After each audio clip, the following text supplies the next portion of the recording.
Start Network is here. Hold no punches! I'm real revolutionary right now. Support this man, Black Media. He makes sure that our stories are told.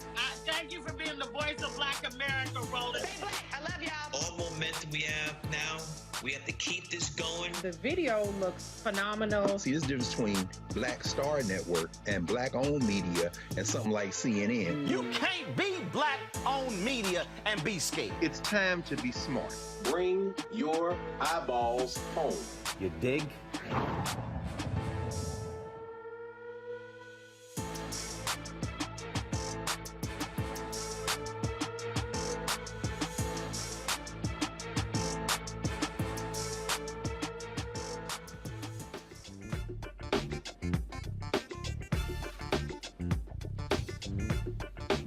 Today is Thursday, May 19th, 2022. Coming up on Roland Martin Unfiltered, streaming live on the Black Star Network. I am on the campus of Prairie A M University here in Prairie View, Texas. Big things happening on the campus, of course.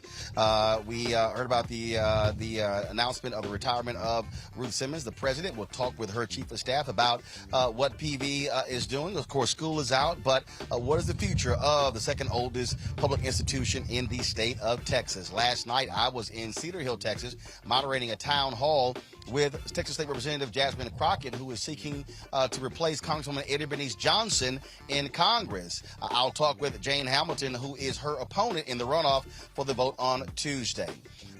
Congress is making moves to deal with white domestic terrorism. We'll be talking with a New York congressman about a bill the House is advancing and what more can be done to confront this critical issue. NPR reports that the census greatly undercounted in 14 states. That has an impact on representation in billions of dollars. We'll talk with an NPR correspondent. That and more on Roland Martin Unfiltered on the Black Star Network. Let's go. He's got it. Whatever the miss, he's on it. Whatever it is, he's got the scoop, the fact, the find. And when it breaks, he's right on time and it's rolling. Best believe he's knowing. Putting it down from sports to news to politics. With entertainment just for kicks, he's rolling. It's on go, roll, y'all. It's Roland Martin, yeah. Rolling with Roland now. He's funk, he's fresh, he's real, the best, you know he's Roland Martin now.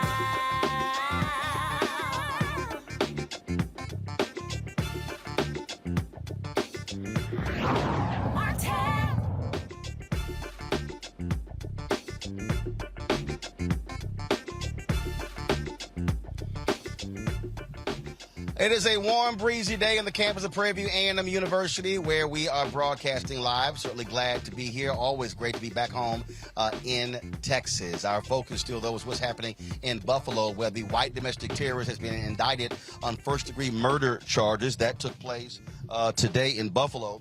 The Assistant District Attorney, Gary Hackbush, said the first-degree murder indictment, which covers all 10 deaths, was handed down on yesterday.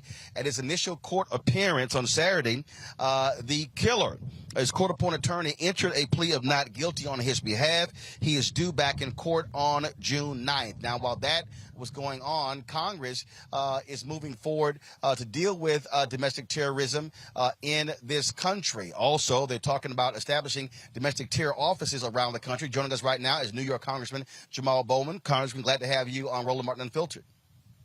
Good to be with you. Thanks for having me. So many people, we've talked to so many, they say they want to see action. They didn't just want to hear President Joe Biden speak in Buffalo on Tuesday. They want to hear action. Talk about what the House has done. What are its chances of being approved in the United States Senate? So moving forward with the domestic terrorism bill and having it pass the House is a big step in the right direction. Domestic terrorism has been a problem in this country since this country's inception. The FBI and other law enforcement agencies have been aware of its presence and its growth.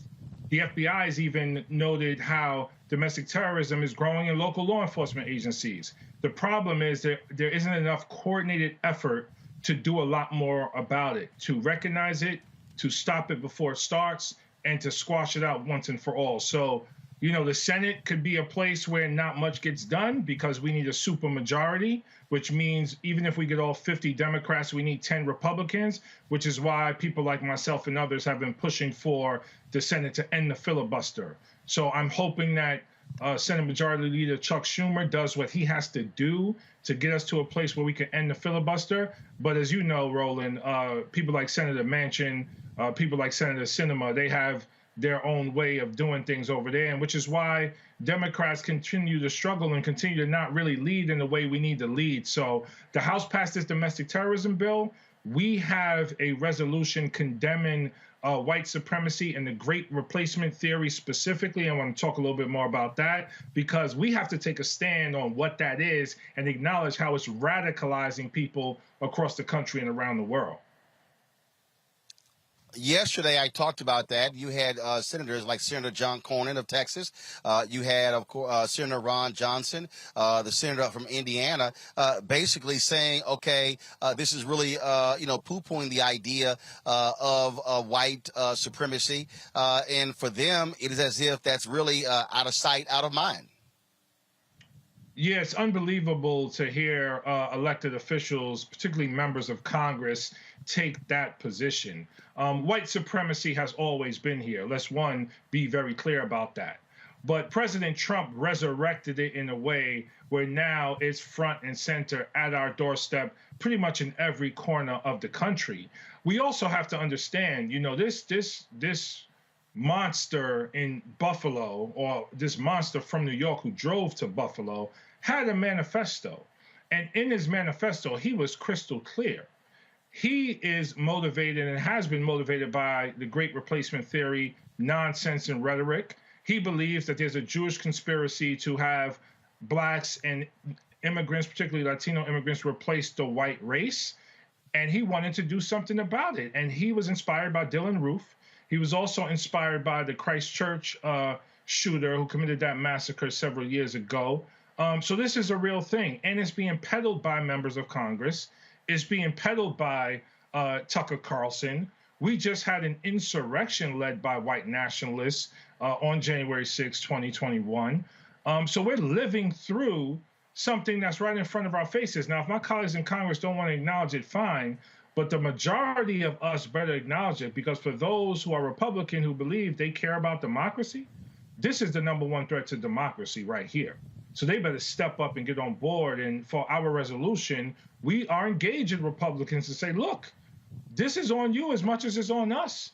Support this resolution. Make it bipartisan so that we can show the world that the U.S. Congress, the most powerful government in the world, is stepping up and condemning white nationalism and the great replacement theory.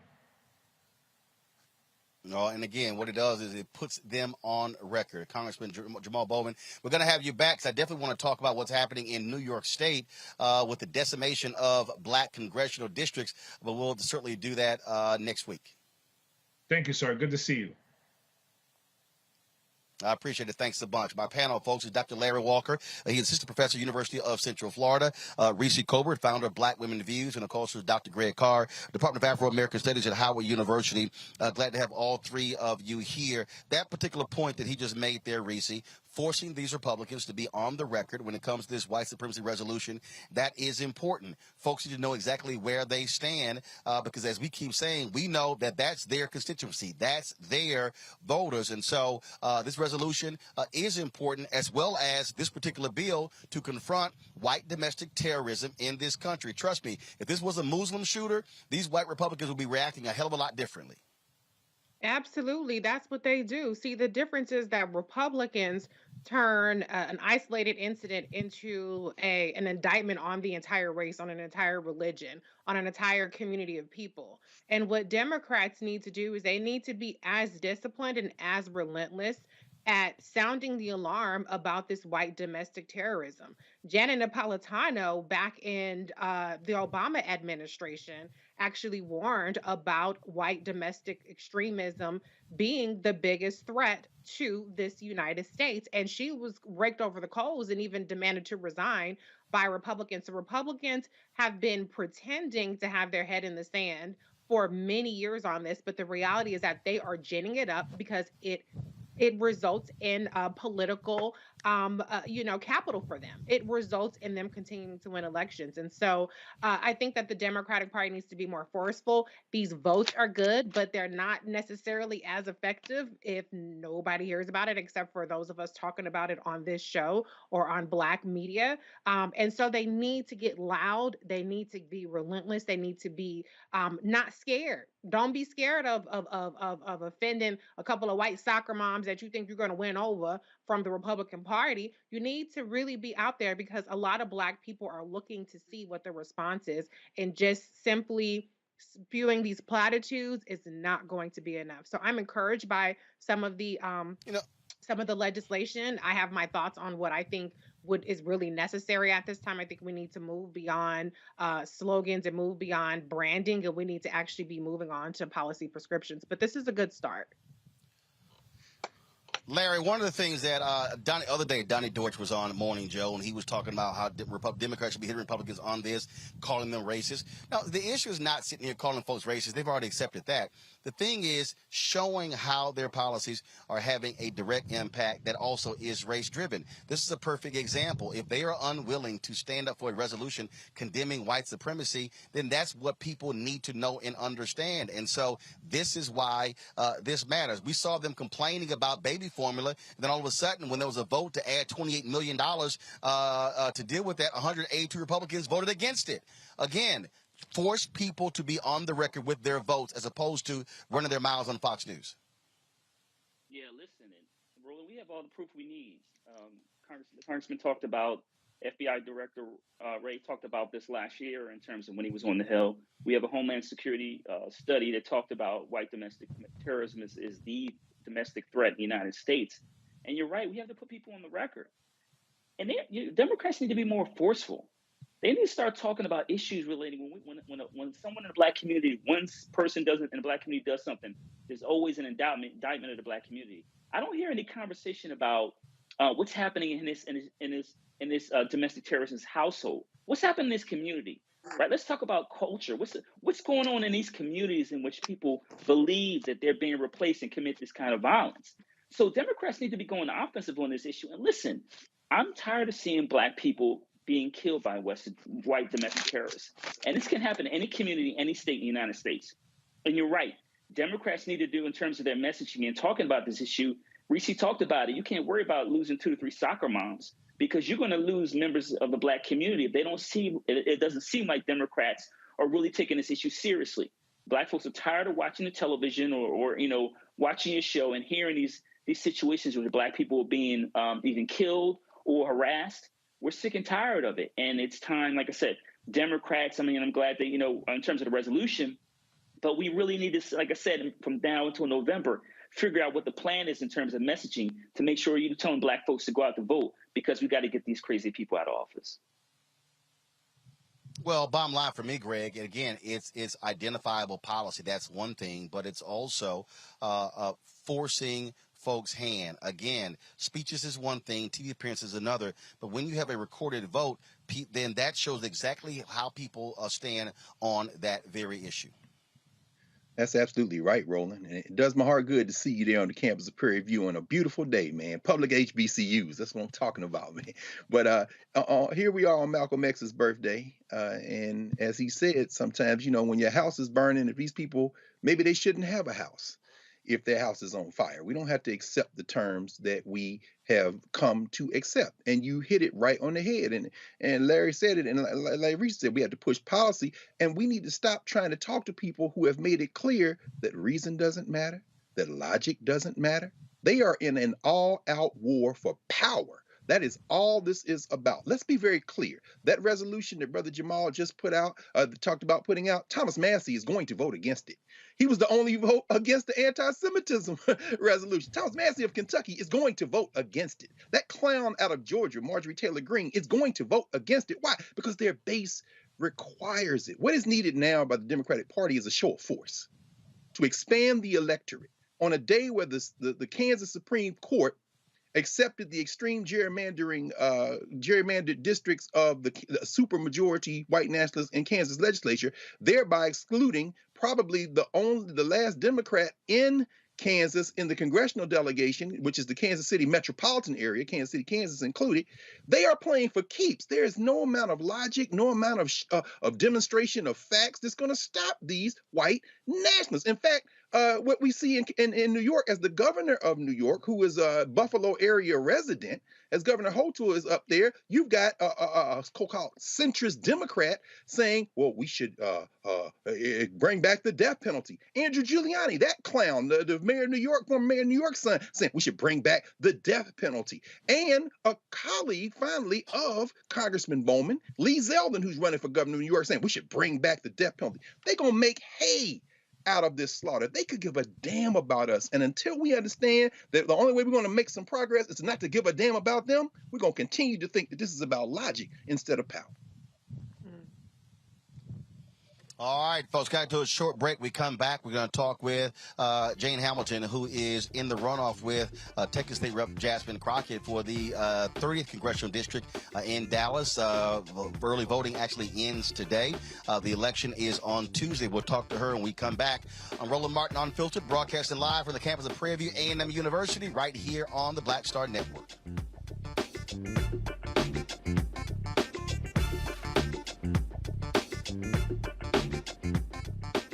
Next on A Balanced Life with me, Dr. Jackie, summertime when the living is easy, or is it?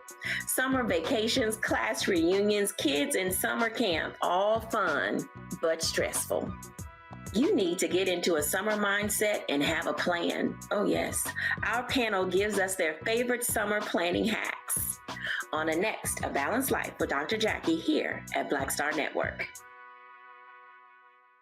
Carl Payne pretended to be Roland Martin. Holla! You are watching Roland Martin, and I'm on his show today, and it's what? Huh? You should have some cue cards. Hey, what's up, y'all? It's your boy Jacob Lattimore, and you're now watching Roland Martin right now.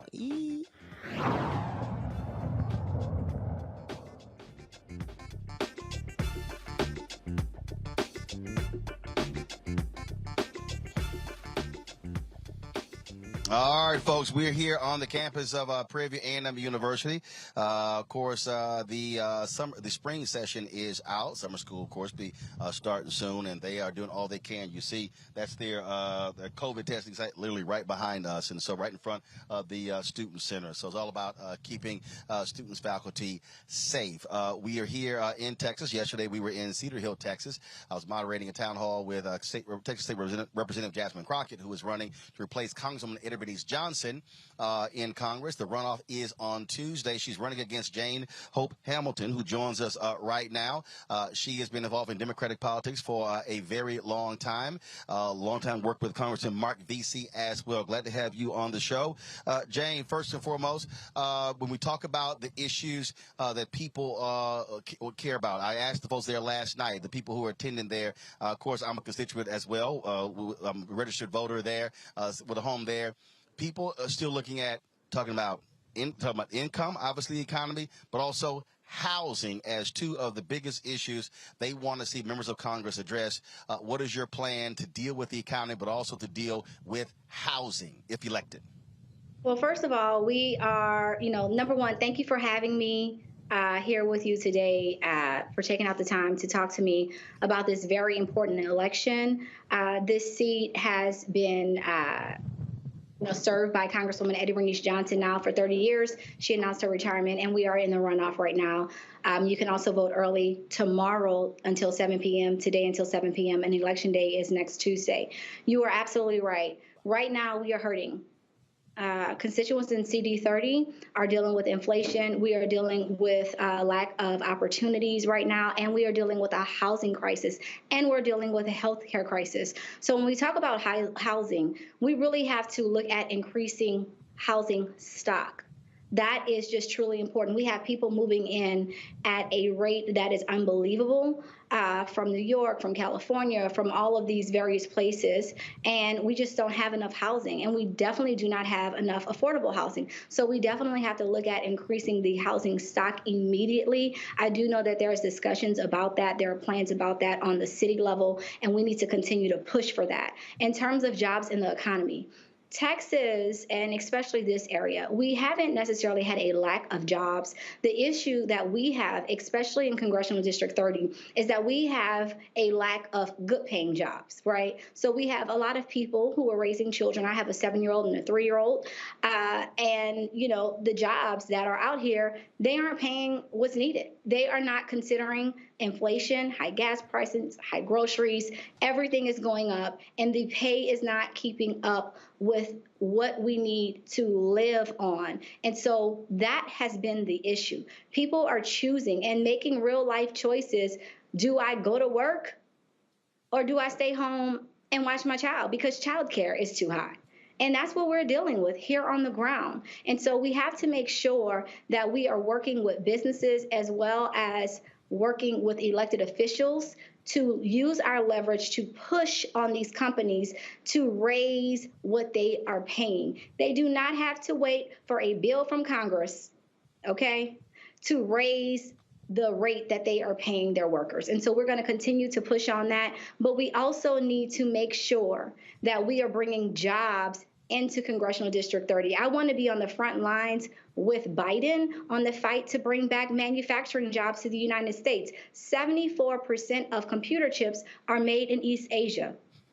That is a problem. We could be making those chips right here in Congressional District 30, but we need to bring manufacturing back. We saw in the pandemic that we were at the behest, really, of China, Russia, and the Middle East, you know, waiting for simple things during the pandemic like toilet tissues and, you know, whatever else other products that we were trying to purchase. And so we've got to get jobs back here, and Congressional District 30 is ready for those jobs. When you talk about that, yes, you're right. Employers don't have to wait for Congress on that, but the reality is they're not doing that. And so that's why the Poor People's Campaign has been talking about Fight for 15, but also cities and counties could actually do that. And so have you been pushing elected representatives on the city level and the county level to actually pass $15 as a minimum wage or a living wage? Absolutely. I have been in this fight now, Roland, for 23 years. I started organizing on the ground at the age of 21. That's why I have endorsements like State Senator Royce West and Ron Kirk, and Congressman Vesey, having worked side by side with working people for years and with labor. As you know, our labor unions are on the forefront of that fight. I am endorsed by many of the labor unions here because they know that I have been with them on this fight to have these wages increase. But the truth is, Roland, that we have to, you know, have our elected officials really put pressure on people that we have relationships with, that they have relationships with, who have these businesses, right? To bring them to the table and say, hey, listen, how do we work together to get these wages up? What do we need to do? What do you need and what do we need to do to make this happen? We have to have those kinds of conversations. And another thing that I really want to see improvement on is that we are way too siloed, right? When you're in Congress, you tend to deal with your congressional colleagues. When you're in the State House, you tend to deal with your State House colleagues. When you're on the city level, you're dealing with council members. We have got to get, especially for Black people and people of color, where our city officials are talking to our state level officials and they are talking to our congressional officials, where we are together on letters demanding things of our business owners, of people who are right here in our district that really depend on elected officials for things that they need. We have to have a win-win solution, and we've got to be able to use our leverage and our numbers as elected officials together to sign on, whether it's a letter or whether it's joint legislation, whether you're looking at something in the House and then also looking at something in Congress and bringing it to them to say, this is what we want and this is what we need for our community. But we've got to be better aligned for our community. got a voter out there. Let's say they're undecided, and they've heard what Representative Crockett has to say. They've heard what you had to say.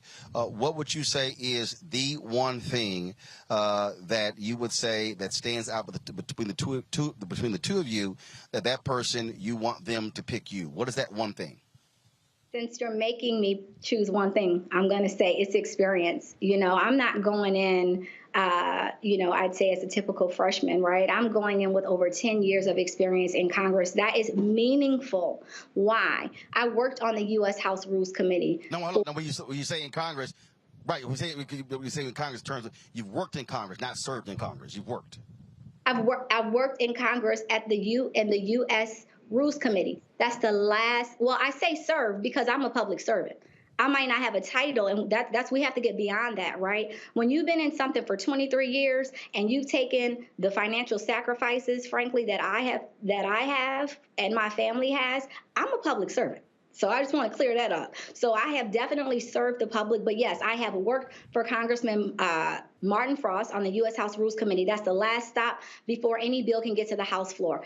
All kind of procedure happens at that level, right? I understand the process. I have also served as Congressman Mark Vesey's chief of staff, and I've earned my top secret clearance. I am ready on day one. I don't have to learn about how Congress works. And right now, we are in an urgent state. We have so many needs and so many issues on the table, whether it's jobs in the economy, inflation, healthcare, the housing crisis. And right now, we just don't have the time for on-the-job training. And that's just where we are.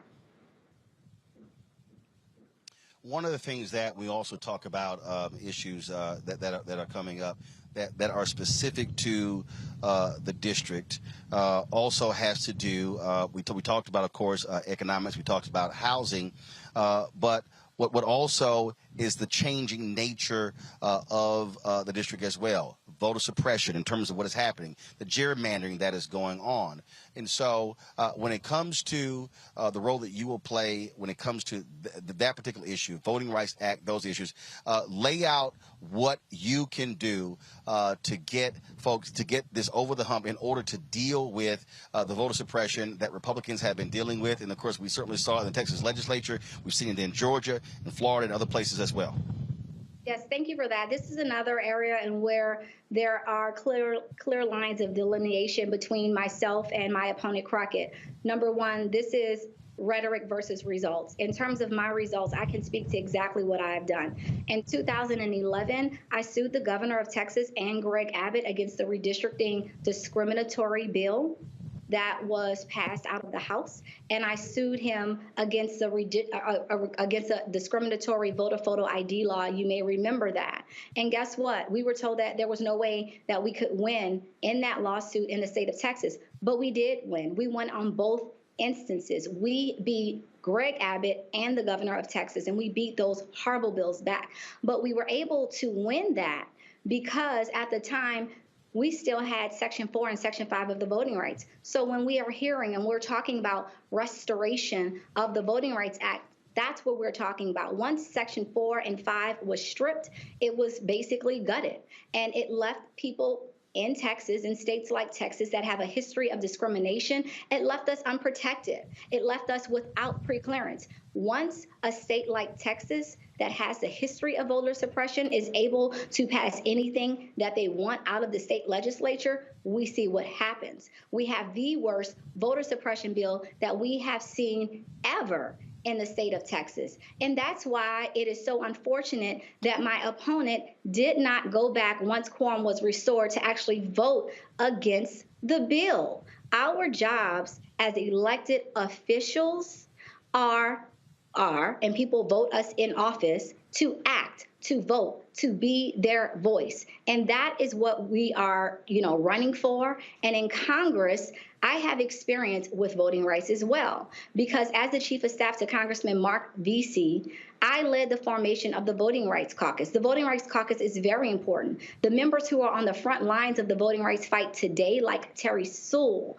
and Clyburn and so many others, and Congressman Vesey, who's the chair of that caucus, they use the Voting Rights Caucus to align on legislation, and to align on messaging. So the first thing that I would do as a member of Congress, first of all, is join that caucus and be on the front lines of the lawsuits that we have here in Texas and continue on with that fight. We talk about how what's happening there in D.C. But the reality is, as I said last night, congressional districts are made up of 700,000 people. It's about local politics as well. What will you do, if elected, to improve the cities in your congressional district?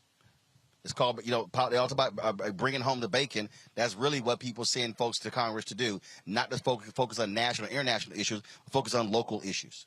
That's right. We want the money. We want the resources. It really is that simple. And the thing about this district that you mentioned early on is that, and you know it well, right, being in Cedar Hill and having voted, you have history here.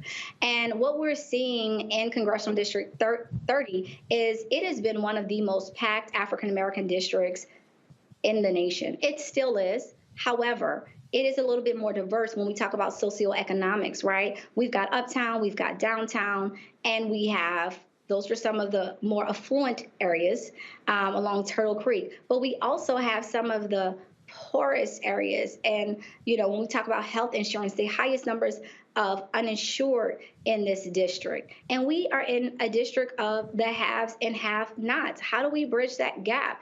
In a city like Dallas, where 1 in 3 children live in poverty, in a city like Dallas, where we have the second largest mental health institution. That's the Dallas County Jail. Dallas has also been ranked as one of the worst cities for economic mobility. How do we tackle that? Well, first of all, we've got to be on the front lines of bringing in this $27 billion.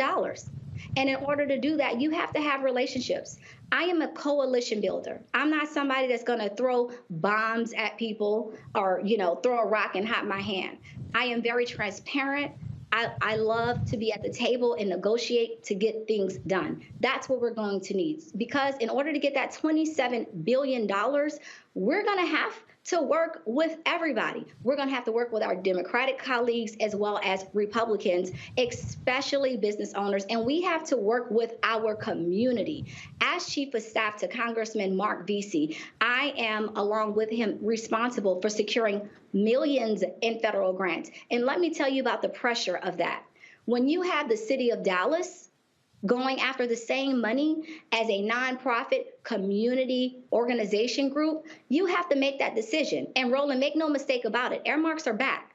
So you could be in a situation where you have millions of dollars and you've got 60 applicants for only 15 slots. What do? We need members of Congress that are going to make sure that community organizations, nonprofit organizations, businesses in our communities, Cedar Hill, DeSoto, Lancaster, right, that they are actually getting that funding. And that is what I want to do. Also, as the Chief of Staff to Congressman Vesey, I helped bring the SBA together with local business owners so that they can understand federal contracting. And I am so very proud to say that we had success stories out of bringing that together. Right now, we need more CDFIs. That's Community Development Financial Institutions. Banks have been given millions of dollars, yet they look at the cost of underwriting alone and they say, well, if we're going to spend $35,000 on a $25,000 loan, we'll pass. Well, guess what?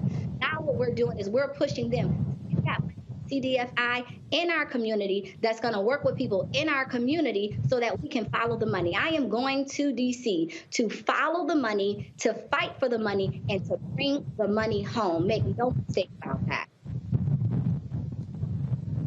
All right, Jane Hope Hamilton, we surely appreciate it. Thank you so very much. Election takes place on Tuesday. We'll see Tuesday night who is the winner between you and Representative Jasmine Crockett. Thanks a lot. Thank you.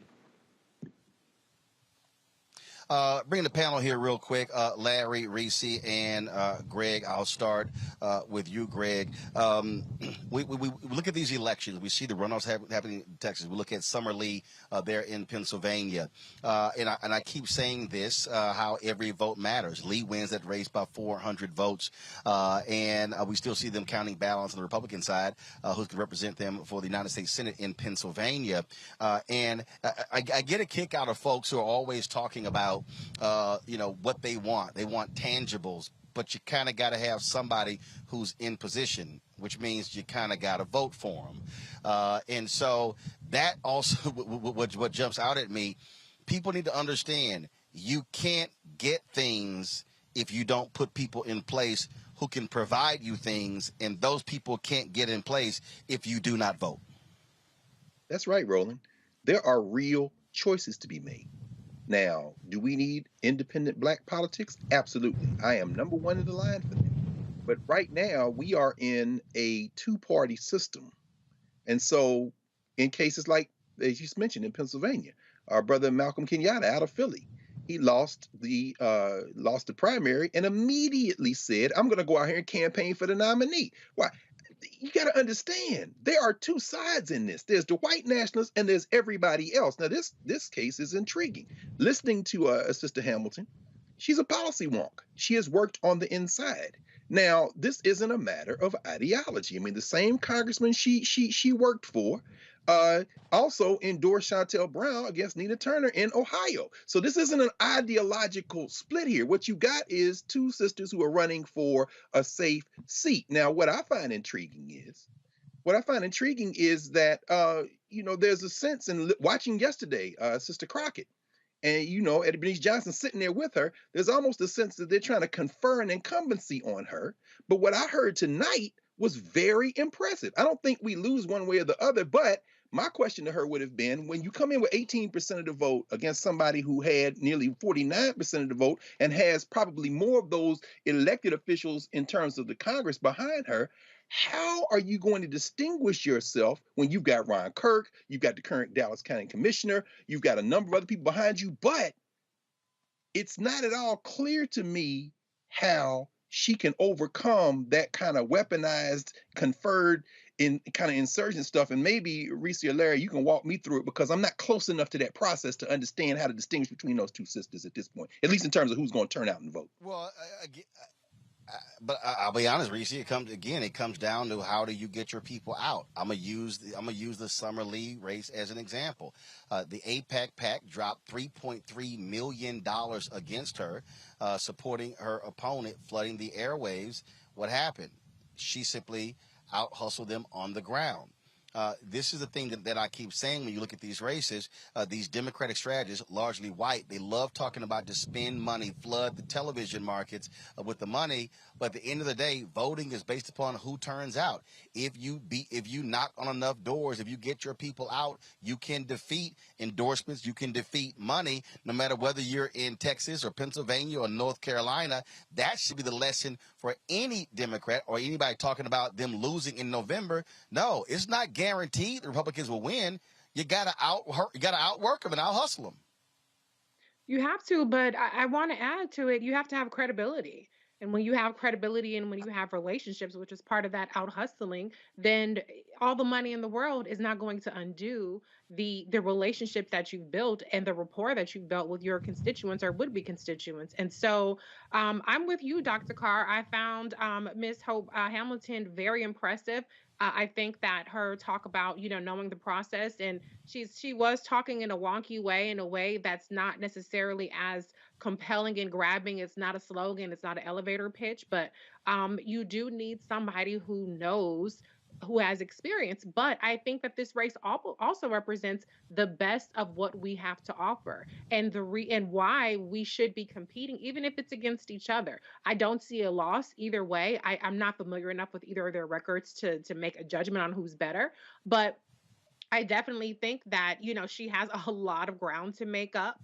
But I also would disagree with you a little bit too, Dr. Carr. I don't know if it's unnecessarily unfair to, the fact that, Congresswoman Bernice Johnson is kind of bestowing her incumbency on Jasmine Crockett. Hey, that's relationship building. She's done something, if I don't want to say homegirl because I don't want to be like that, but if Hope Hamilton was on the hill with Mark Beasley, maybe she should have been rubbing elbows a little bit more with Bernice Johnson.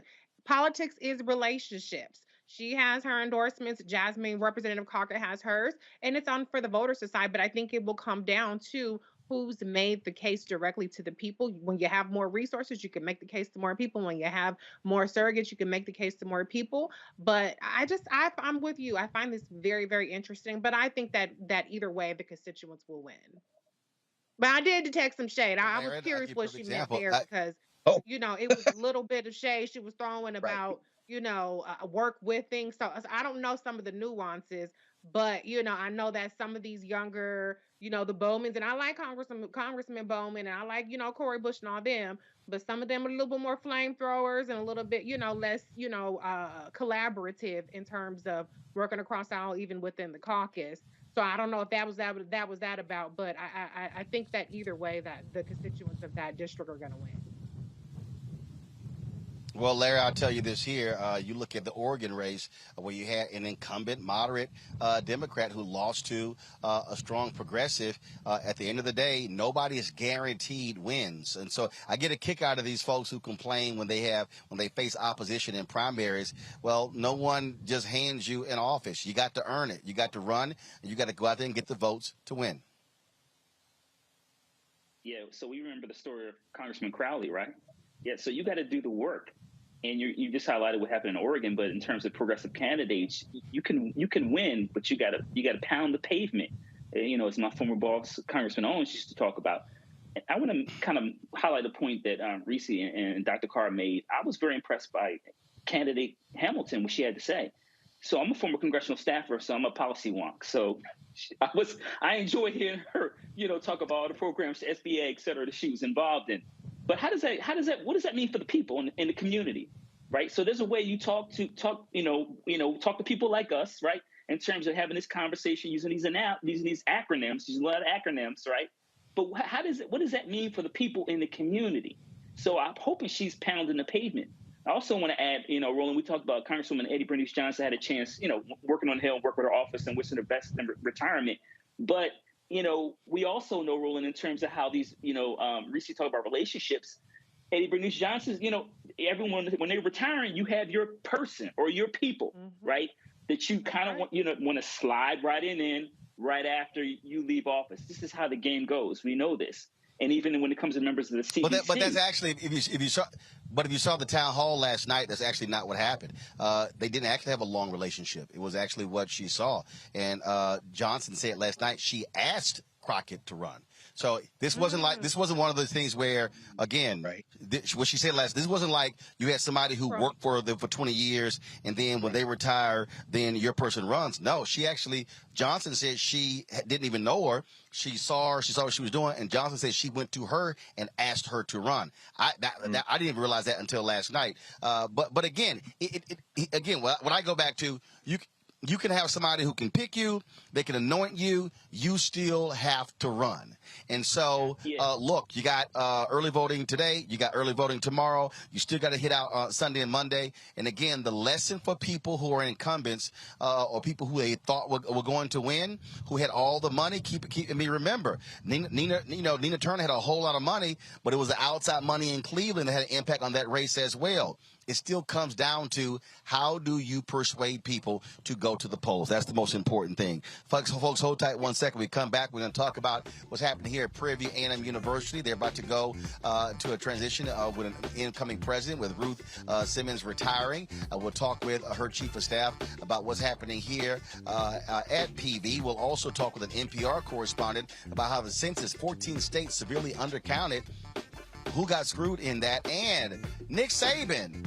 Oh, he had a whole lot to say about Deion Sanders and Jackson State, alleging they spent $1 million to get a top recruit to come there. He went up to my alma mater, Texas A&M. Jimbo Fisher hit back. Is Nick Saban feeling the heat because players are picking HBCUs over Power 5 schools? We'll discuss all of that in the second hour of Roland Martin Unfiltered, broadcasting live from Prairie View. Don't forget, download the Black Star Network app, Apple phone, Android phone, Apple TV, Android TV, Roku, Amazon Fire TV, Xbox One, Samsung Smart TV. and support our Bring the Funk fan club. Where every dollar you give goes to support this show. Check out money orders. You can go to P.O. Box 57196, Washington, D.C. 20037-0196. The Cash App is $RM Unfiltered. PayPal is R Martin Unfiltered. Venmo is RM Unfiltered. Zelle is Roland at RolandSMartin.com. Roland at RolandMartinUnfiltered.com. I'll be right back.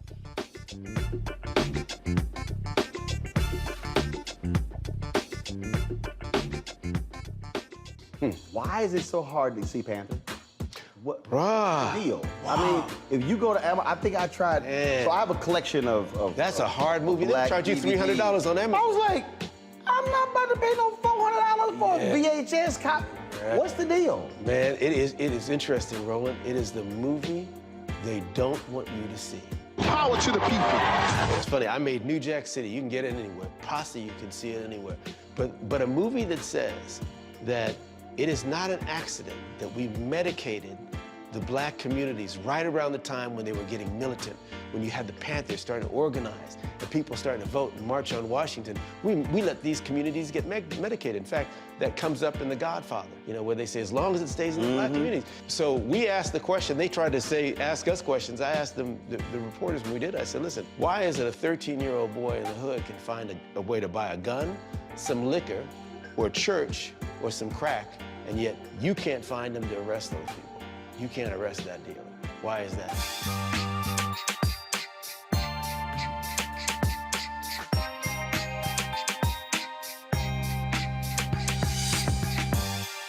I'm Deborah Owens, America's Wealth Coach and host of Get Wealthy. Let me hit you with a few numbers. African Americans spend 9 times the amount on ethnic beauty products and yet only own 1% of the beauty supply stores. It's an $18 billion industry. On the next Get Wealthy, you're gonna learn and hear from a woman who's turning this obstacle into an opportunity. We literally take you from A to Z on all of the things step by step you need to have in place to open and run a very successful beauty supply store. That's right here with me, Deborah Owens, host of Get Wealthy, only on Black Star Network. Hi, this is Cheryl Lee Ralph. Hello, everyone. It's Kiara Sheard. Hey, I'm Taj. I'm Coco. And I'm Lily. And we're SWV. What's up, y'all? It's Ryan Destiny, and you're watching Roland Martin Unfiltered.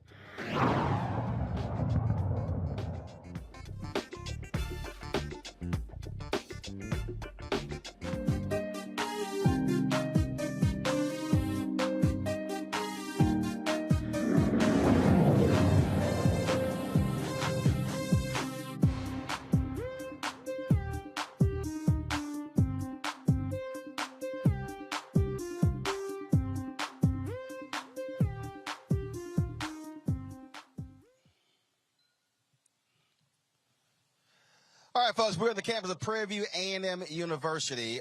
Yesterday, of course, we were in Cedar Hill, Texas, and so Coach Gary Blair, the former head basketball coach at Texas A and M University women's team, he wanted to have lunch or dinner with me. So I said, well, look, I'm be in Dallas, so then I'll stop through College Station. And then I said, well, versus us going to Houston, because I'm going to be there at Jackie's High School tomorrow, presenting my scholarship there as well as broadcasting live. I said, let's stop through Prairie View and do the show from there. So we called PV, and they were like, sure, come on by. And so that's why we are here. President Ruth Simmons, she's not on campus. We definitely would love to have her on the show, talk about her 5-year tenure here at PV. She announced, of course, that she's retiring. And joining us right now is Kevin Hoffman. He is the chief of staff here at PV. Kevin, how you doing? Doing good. Thank you for coming out and giving our campus some exposure. Oh, well, not a problem. So it's been a while since I've been here at PV. A lot of things have happened over the past 5 years. There's been a lot of improvement with President Simmons. To talk about the changes she has brought to this university, to this campus, to the student body, faculty, and staff. Well, along with our enrollment increasing, our endowment has increased significantly. Just the awareness that she has brought on a global scale, not only nationally but internationally, to the university has brought in literally millions of dollars. And we've been able to benefit significantly from that like never before. Now on the international piece, so it's a perfect example. My nephew was going to come here for 2 years and then transfer to Texas A&M to major in construction management. But then told his parents, you know what, I'm just going to go ahead and stay here all 4 years because of the number of international students how he's been able to meet. And so talk about that, how you've also changed in terms of the type of student body you've been able to recruit here, a much more international student body here at Prairie View. Yeah. So I'm a graduate from Prairie View A&M University, and but I was back in the 80s, and it has opened up to a much more diverse audience over the course of the last several decades. In fact, you're talking about our architectural school, which actually graduates more minority architects than any other college in the country. We're really proud of that. But no, we have become very diverse, not only just with our Hispanic students and our Asian students, but from all over the world. And that's something that a lot of people really don't quite understand because they make the assumption when they hear HBCU that it's only black students. But the reality is there are a number of non-black students who now are seeing the opportunities at historically black colleges and universities, and they're taking advantage of that. Yeah, and it's very convenient, right? So we're 50 miles just outside of the city of Houston. Very convenient from a commute standpoint. And a lot of folks in education and a lot of other fields actually come here to get their master's degrees. And it's been something that we encourage and we want to happen in order to continue to grow from a diversity standpoint. Talk about the enrollment. So what was it before, then how has it grown? Sure. We were lingering around 9,000 or just under 10,000 recently. Previously, we were when Ruth first started, we were more around the 7,000-8,000 mark. But it's increased not only because of her exposure, but also because of the exposure of the colleges and some of the opportunities that have been made available since she's been here. The opportunities for different colleges to do different things, for the students to do different things, and for our faculty.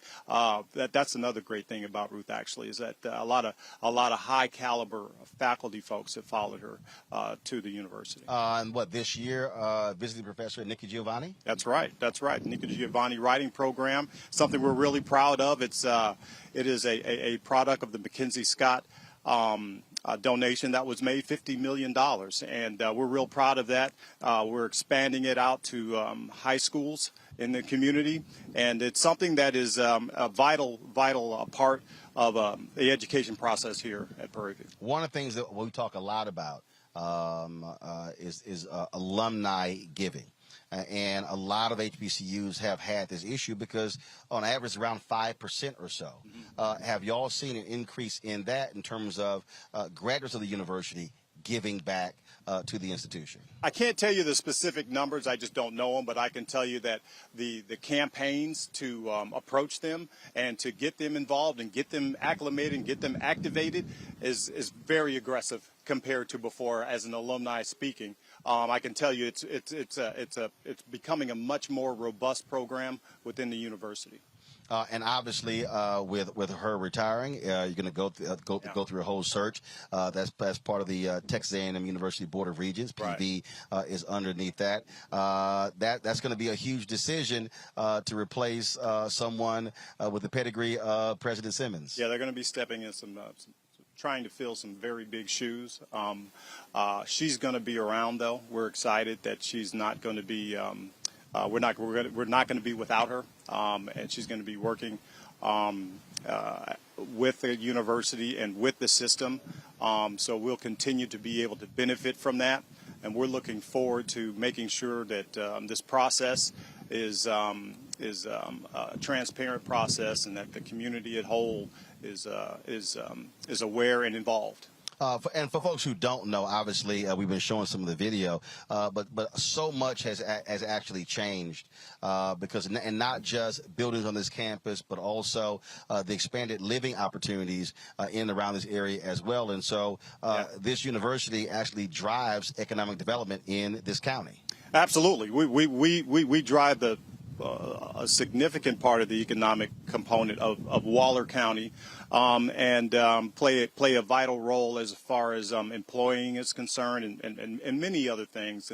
And we look at all of those entities: Waller County, the city of Waller, Hempstead, Hempstead ISD, Waller ISD. They're all our partners in this process as far as trying to develop and grow the county. It's one of the fastest growing counties in the state.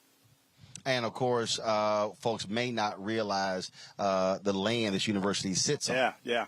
1,400 acres, 1,400 plus acres, and the history associated with it. A lot of folks don't realize that this was a slave plantation back in the day, Alta Vista plantation, and it was dedicated to become what it is today. And who would have ever known that this campus would produce such productive people? And that's our saying: Prairie View produces productive people. After the years in which it was owned by Colonel Kirby, and it was a slave plantation, and look how far we've come.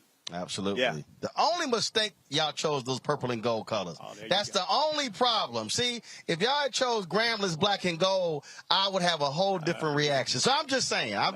No. Well, appreciate your comments. I have a unique appreciation for black and gold as well, so I really understand where you're coming from. But we're gonna stick with our colors here, Prairie. Again, like I say, my nephew goes here. And so if I told him, if you want me to wear anything Prairie View, just make it all white or something or just make it gold, make it white and gold. I said, but I can't wear the purple and gold. I hear you. I can't do it. Kevin, I appreciate it. Thank you. Thanks so much. Thanks for having us. I appreciate it. Thanks so much. All right, folks, we're going to go to a break. We come back. We're going to talk about the undercounting of the census with NPR correspondent. 14 states and how we were impacted. You're watching Roland Martin Unfiltered right here on the Black Star Network.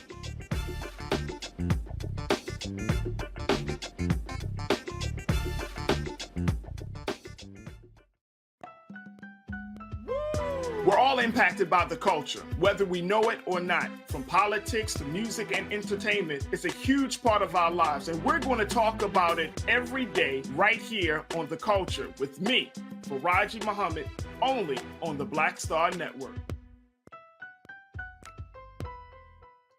Next on A Balanced Life with me, Dr. Jackie, summertime when the living is easy, or is it? Summer vacations, class reunions, kids in summer camp, all fun, but stressful. You need to get into a summer mindset and have a plan. Oh yes, our panel gives us their favorite summer planning hacks. On the next A Balanced Life with Dr. Jackie here at Black Star Network. Hi, I'm Gavin Houston. Hi, I'm Carl Payne. Hey, what's up, y'all? It's your boy Jacob Lattimore, and you're now watching Roland Martin right now.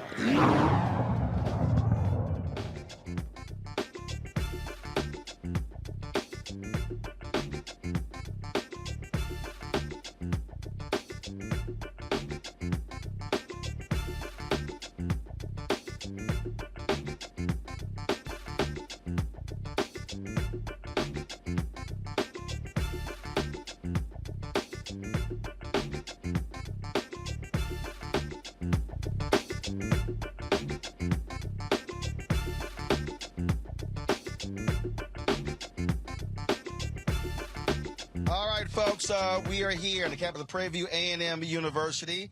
Glad to be here.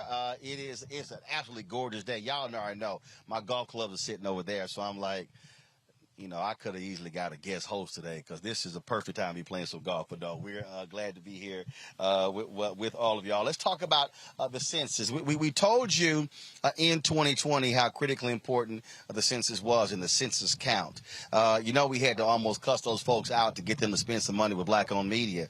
And we said this was going to happen, and we actually saw it. The Trump administration, they did all they can, assisted by Republicans in many states, to screw over over people, to undercount folks. Well, now we know for a fact that this has had an impact on 14 different states. NPR reported this new census report confirming the undercounting in 14 states. According to the U.S. Census Bureau, the census did not count 1 in 20 residents in Arkansas and Tennessee.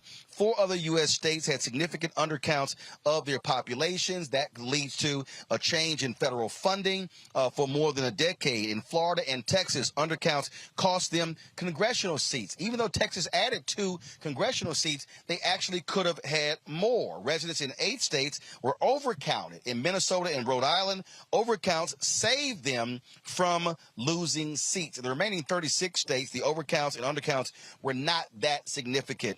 Joining us right now is NPR correspondent Hansi Lowong. He's covered this story closely from DZ. Hansi, glad to have you on the show. So here's a perfect example. So here I am in Texas, and the Republicans in this state, it was unbelievable. They purposely did not put money into the census. And then late in the game, they went, oh, my God, we're going to cost ourselves 2 congressional seats. And so then they tried to hurry up and do something. And so this report shows versus having 2, they could have had more seats in Congress had they actually cared enough to properly count the people in this state. Well, Roland, it's hard to say exactly how things could have turned out if Texas, if other state officials approached the 2020 census differently, because it's a very complicated, massive operation, the 2020 census. In addition to that, how those electoral college votes are divvied up among the states, that's a very complicated process that really is about how each state's population size is relative to one another. And it's about a ranking system that ultimately divvies out those House seats. But I just also want to make very clear to your viewers, it's 14 states that had significant net miscounts. 6 of those states had significant net undercounts. That's Arkansas, Florida, Illinois, Mississippi, Tennessee, and Texas. But 8 states had significant net overcounts. That's Delaware, Hawaii, Massachusetts, Minnesota, New York, Ohio, Rhode Island, and Utah. Wow.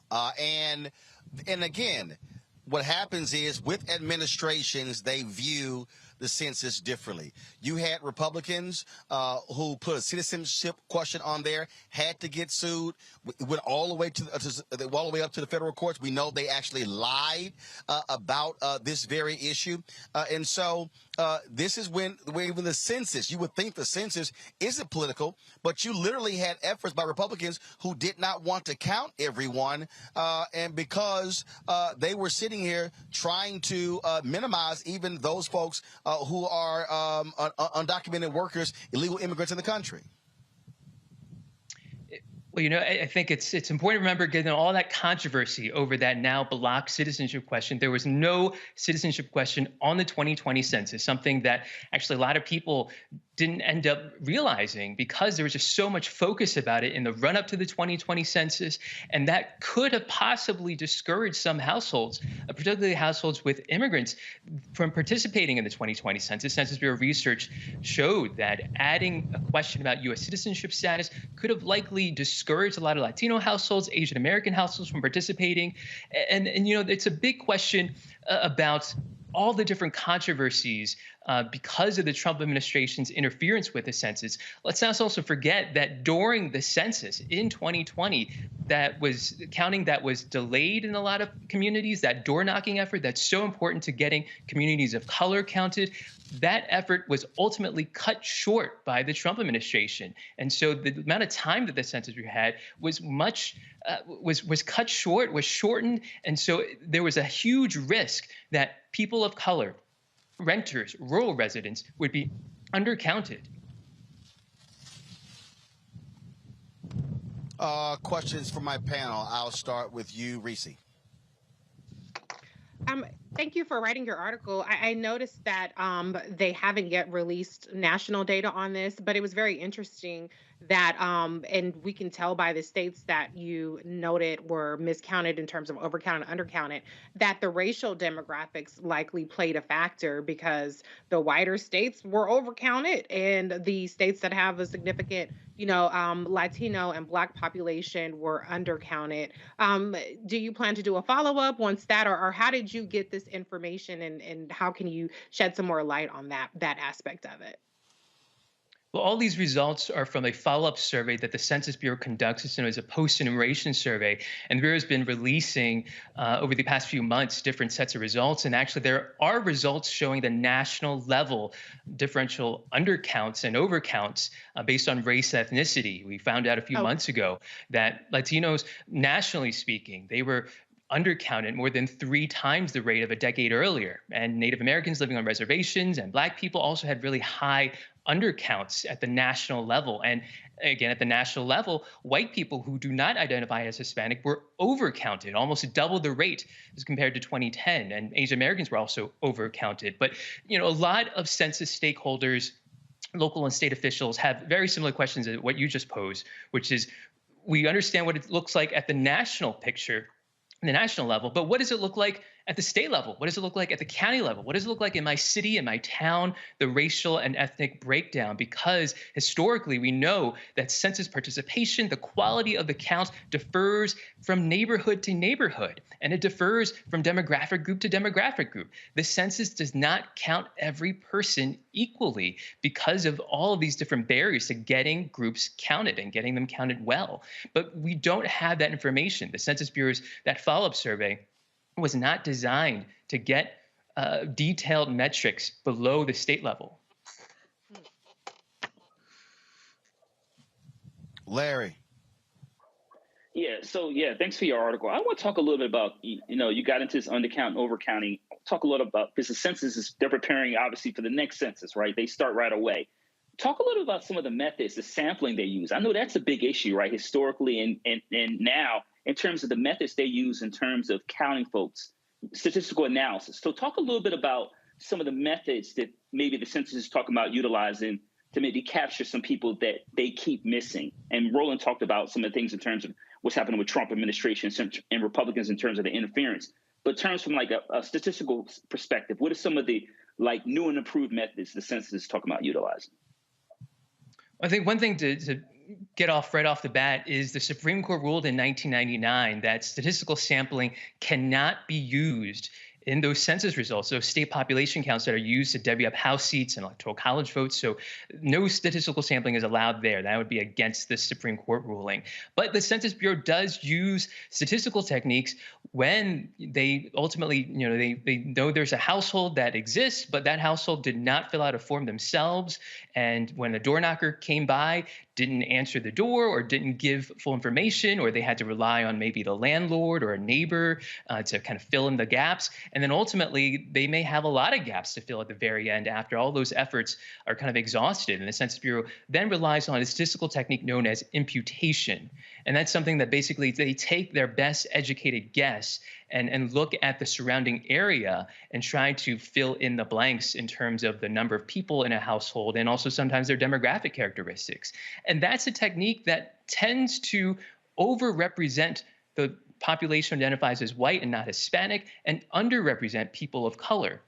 And the Census Bureau tries its best to avoid using that. That essentially is a last resort way to fill in the blanks. And really the best way to conduct the census is for households to participate, to volunteer in the information, to get counted themselves and to answer those demographic questions themselves. That provides the most accurate information and really, really critical information, demographic information, for example, that race ethnicity data that's used to protect, to enforce civil rights protections, including enforcing the Voting Rights Act.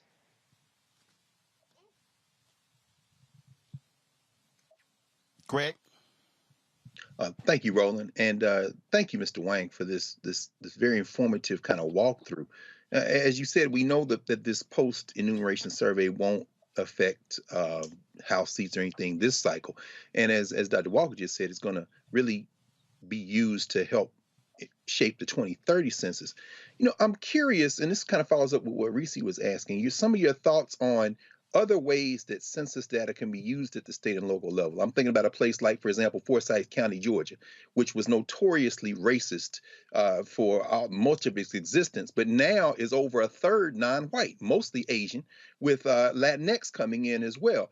I'm wondering, what do you think that census data can tell us about migration patterns, about changing populations at the state and local level that can help perhaps even inform and shape our politics, as we see this guy in Buffalo worried about a white replacement, but it isn't really, in terms of a national level, something that is, for me, as compelling as thinking about it at that state and local level. And how might this data that we have now help us think about how politics works out on racial and cultural lines? Well, you know, the census is a once-a-decade snapshot of who is living in the United States, and that includes all the states, all those counties and cities and towns and villages in some parts of the country. And really, local and state officials rely on this data to get a sense of who is living in their communities and who might be living in their communities over the next 5 years and the next 10 years. You know, demographers rely on the census data to essentially set a new baseline in order to form their projections and in order to come up with population estimates of, you know, our community may be looks like a certain way right now, but maybe 5 years, 10 years down the line, it may look a different way. And maybe they have to plan for more young families coming in, or maybe they're planning for an aging population. These are all the questions and trends that local and state officials are trying to stay ahead of in order to do that planning. And certainly folks in the political world are also trying to stay ahead of in order to think about how to organize voters, how to reach out to voters, and think about their future constituents. Thank you. All right, Hansi-Lo Wong with NPR. We certainly appreciate it. Thanks a lot for this report. You're very welcome. All right, folks, when we come back, Black Lives Matter Global Foundation held a virtual news conference today, unveiling where they stand when it comes to transparency and also the fiscal health of the organization and their leadership. We'll show you some of that. We live streamed it all as well. So you can go to our YouTube channel or the Black Star Network app to check it out. And we got to talk about Nick Saban. Man, he is not happy with these players being able to get name, image, and likeness deals. We'll show you what he had to say where he tried to come after Jackson State and my alma mater, Texas A&M. Deion Sanders and Jimbo Fisher, they have responded. You're watching Roland Martin Unfiltered, broadcasting live from Prairie A M University right here on the Black Star Network.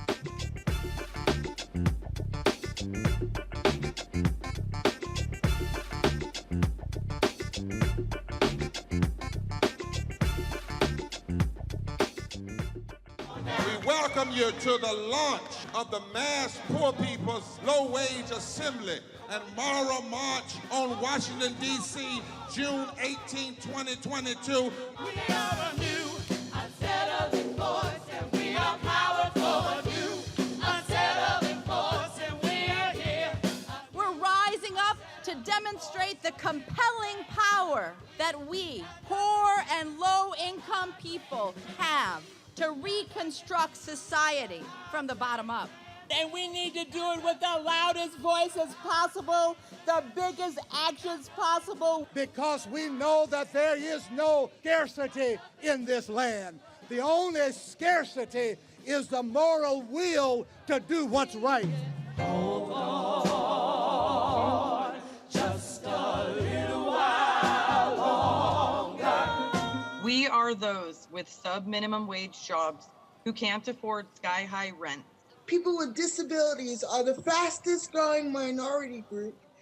It's crazy to me that in 2021, it's still legal for workplaces to pay a sub-minimum wage to people with disabilities. There are still so much trial and tribulations that we go through as Indigenous people. We can't get a decent wage to sustain ourselves, nor can we get adequate housing. Veterans across this nation say enough is enough. We can't pat essential workers on the back on one day and then cut their health care the next day.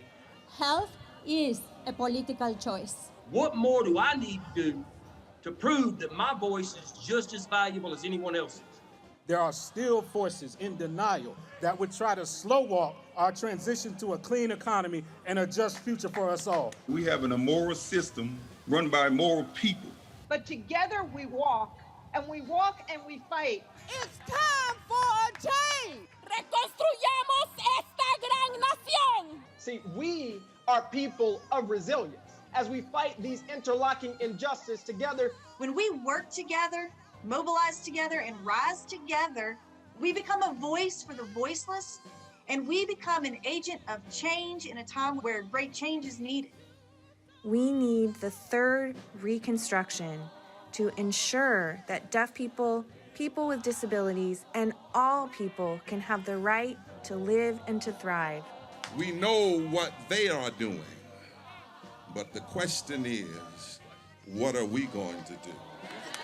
Reconstruction begins when we change our mentality and say it's time for you to get your foot off of my neck. Justice is coming soon.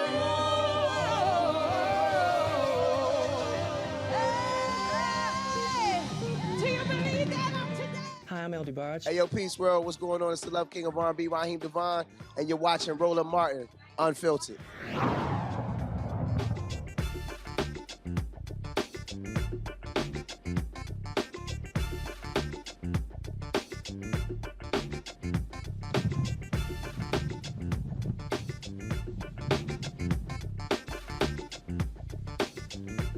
All right, folks, Roland Martin here on the campus of Prairie A M University.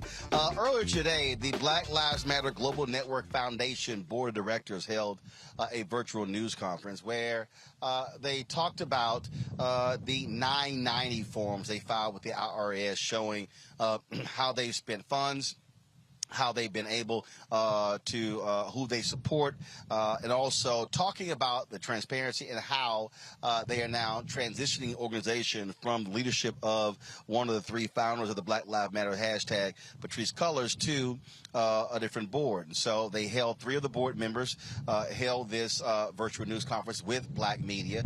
It was a few days ago. They worked with Associated Press. Associated Press dropped an exclusive story showing and talking about their particular spending. We actually earlier we live streamed the entire event, and so if you want to go to our Black Star Network app, you can actually see the entire call where they took questions and talked about what they're doing. And there were some critical questions that I wanted answered when it came to hierarchy and their structure and how they are being governed. And so here is some of today's virtual news conference. First off, I got several questions, but first, how many board members are there? There are three of you right now, but how many total board members do you have? Three in total. You were looking at all three of us, and we have plans to expand that our board up to 9 over the coming year. Okay. Second thing is so actually, before I even get to that question, I appreciate you talking about the relationship with Black media. I understand why you gave Associated Press the exclusive because it's AP, but that's also the example of where also working with Black-owned media, some of us are members of Associated Press, and so we could have literally, that story could have been given to Black-owned media, and we could have actually had it placed on the Associated Press wire. So I'm all about making sure that we also get exclusives. And so just understand that that could have been achieved the same way with a Black-owned media outlet. Just want to let y'all know that. The thing that, what is the hierarchy? When I had Patrisse on my show last year, we went through this, and I am still, and I think this is part of the problem, completely confused with the hierarchy. You're the global foundation. So you have the activist piece that Melina is over. Who controls the social media? So when Black Lives Matter is speaking, part of the deal is who's speaking? Is it the foundation? Is it the activist piece? You have all of these different pieces. So are you going to provide a flow chart so we understand exactly what this whole thing is? Because even to me, it is still greatly confusing. Who's who does what, who's over what, stuff along those lines. Yeah, I can maybe take a first stab at that, others please chime in. I think to your first piece, yes, we intend on ensuring that our relationship with Black media outlets remains strong. And Roland, we will, I think we got some announcements in the pipeline that we want to be able to work with you on in terms of getting out to our community. And so thank you for that reminder. But the BLM ecosystem went through a transformation in 2020. The global network, there was one organization for Black Lives Matter, which was the Global Network, and we had all of the chapters connected to the global network. And when Patrice stepped back in, essentially a main part of her tenure was around reorganizing and restructuring the BLM ecosystem.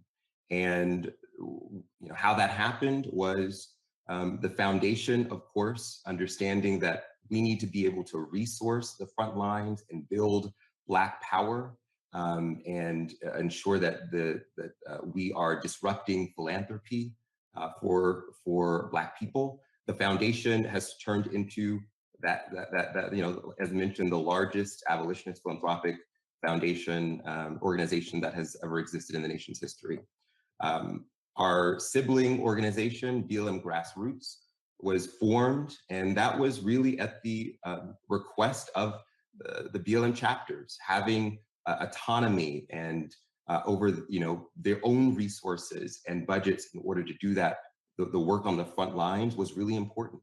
And so BLM Grassroots was formed, and to your point, my dear sister Melina Abdullah is the director of BLM Grassroots. And so they do the frontline organizing on behalf of Black Lives Matter.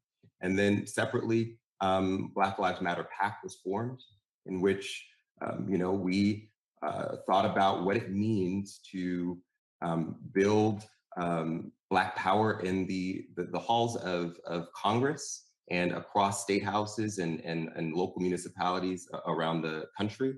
And what does it look like to bring the demands from the streets to the halls of power? And so that part of the BLM ecosystem really focuses on electoral work. And so those are the three different sibling entities of Black Lives Matter, sort of as it relates to us. But of course, the idea, the movement, Black Lives Matter is much bigger than just three organizations. We've got hundreds of abolitionist-focused grassroots organizations across the ecosystem, and obviously so many other Black-led organizations. And but just wanted to provide that that education on how our ecosystem transformed in 2020. Okay, this is why I'm going back. So there are three separate entities, but do you control all three? Because when I hear separate entities, so you have the PAC, you have the grassroots, and then you have the foundation. So is the foundation simply funding the others, or are you actually over those? So do the leaders of the PAC report to you? Do the leaders of the grassroots report to you? So that's why when I hear hierarchy, so I know what Melina's title is, but who does she report to? Or does she run that entity? Does that entity have its own board? Does the PAC have its own board? Or do they have their own infrastructure? That's why I'm saying it's still sort of like all these different pieces. Yeah, great question. Yeah, in hierarchy, and I know we are a decentralized movement, and so it is sometimes hard to talk about it in terms of hierarchy. But to answer your question, yeah, they are not all, so if you're looking at a map, they all have dotted lines next to each other, right? So they're their own autonomous organizations. The C3, which is the foundation, BLMGNF as a C3, we represent that board. We are that board. And then BLM Grassroots has its own organization and structure and governance separate from the foundation. They do not quote unquote report to us. Melina Abdullah, as the director of BLM Grassroots, has a team that she works with, which is very separate from the governance structure of the foundation. And then that is the same for the PAC. The PAC currently, though, is sort of co-run by both members of Grassroots and the foundation. So it is an advisory board runs the PAC at this moment. And so Melina Abdullah sits on the advisory board. Angela Austin from BLM Michigan sits on the advisory board. And then, members of the foundation sit on the advisory board as well. But it is a separate organization, autonomous, has its own reporting structures, and a separate entity as well. It is organized as a PAC and not a C3. Again, folks, if you want to see the full discussion, just simply go to the Black Star Network app. You can do so. I want to bring in my panel now, Larry, Greg, and Reese. So, Greg, I want to start with you. This is something that a number of right-wing organizations obviously have been attacking. Black Lives Matter, the grassroots folks, the foundation as well. You've had black reporters with New York Magazine and others that have actually done some of this reporting as well. So I think several things I think have been at play here. First and foremost, let's just be real. This was an entity that was grossly unprepared for the influx of funds and attention. It was literally, as some said, trying to build a building and actually run a business while you're building the building in the building. And I think what you're seeing here is a very deliberate attempt to try to get a handle on these three distinct pieces. The reason I kept asking for the clarity there is because if someone is giving money to, quote, Black Lives Matter, what are they giving it to? You have this separate entity, which is the grassroots piece. Then you have the foundation. And then, of course, you have the Political Action Committee. The Political Action Committee can give money to and endorse candidates. The foundation cannot. The grassroots piece of Black Lives Matter is also a foundation. And so they're separate. And so what I kept getting to is, okay, what's the hierarchy? Who's running the foundation? The grassroots piece, who's running that? Do they have their own separate board? The PAC, the same way. And if there's an explanation for people to understand this, let's take the Congressional Black Caucus. You have the Congressional Black Caucus made up of CBC members, but there's a Congressional Black Caucus Foundation that puts on the annual legislative conference. There's the Congressional Black Caucus Institute that puts on programming in different places around the country. Then you have the Congressional Black Caucus Political Action Committee. Those are three separate, distinct entities, but they still are all related to the Congressional Black Caucus.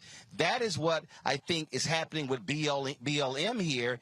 And so putting people in place, putting the infrastructure in place, Greg, is really what is necessary. Otherwise, the attacks are going to continue as to what are you doing? How are you spending the money? And the governance, because, frankly, the people at large, they don't know what the hell is the foundation. They don't know what the hell is the grassroots. What's the PAC? They just hear Black Lives Matter and assume it's all the same.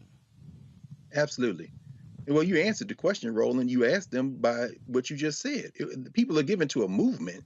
They're given to an idea. And by the way, we can start by setting aside all the white nationalists, including all their billionaires and all their institutional apparatus and their Negro servants, like whatever her name is that went out there to the House. Set all them aside. They have an agenda. This is clearly the distinction between institutions and concepts. You're standing on the campus of an institution. So when the Breonna Taylor, Ahmaud Arbery, George Floyd blood money started flowing in a panic fashion, then you could give to a Prairie View, you could give to a Howard, you could give to. And so, when the brother, with all due respect, and first of all, you can't run nothing with a triumvirate. The Romans found that out in the 4th century, 43 BC, AD, right, with Julius Caesar. So first of all, they got a triumvirate. And I didn't even hear either of the sisters, including Sister Gay, who's supposed to be the chair of that triumvirate, talk. So anyway, but my point is that when the brother said we're disrupting philanthropy, with all due respect, brother, that's not possible. People give money for control. And so unless you have an institution like the Black Church or the Prince Hall Masons or the Fraternities and Sororities or the Order Eastern Star or even the HBCUs, Funny how money changes situation. Understand that. All of the public dollars that go into education, whether it be charter or non-charter, essentially split many Black people in the Black community. And Roland, you've been first sitting there looking at that and participating in it around the issue of public charters. When money comes in, you have to have an institutional structure to absorb it. Otherwise, this is what happens. There was no Congressional Black Caucus until the early 1970s, but those are elected officials. They're in an existing institution. They can move forward from that. But when you come to the point where you have something that started as a hashtag, then emerged as a sentiment, then people who had money decide we want to participate with mixed motives. The history of HBCUs is the history of white people giving money to control the curriculum and control what's going on. Go ask Booker T. Washington about that. At that point, you are now in the money game.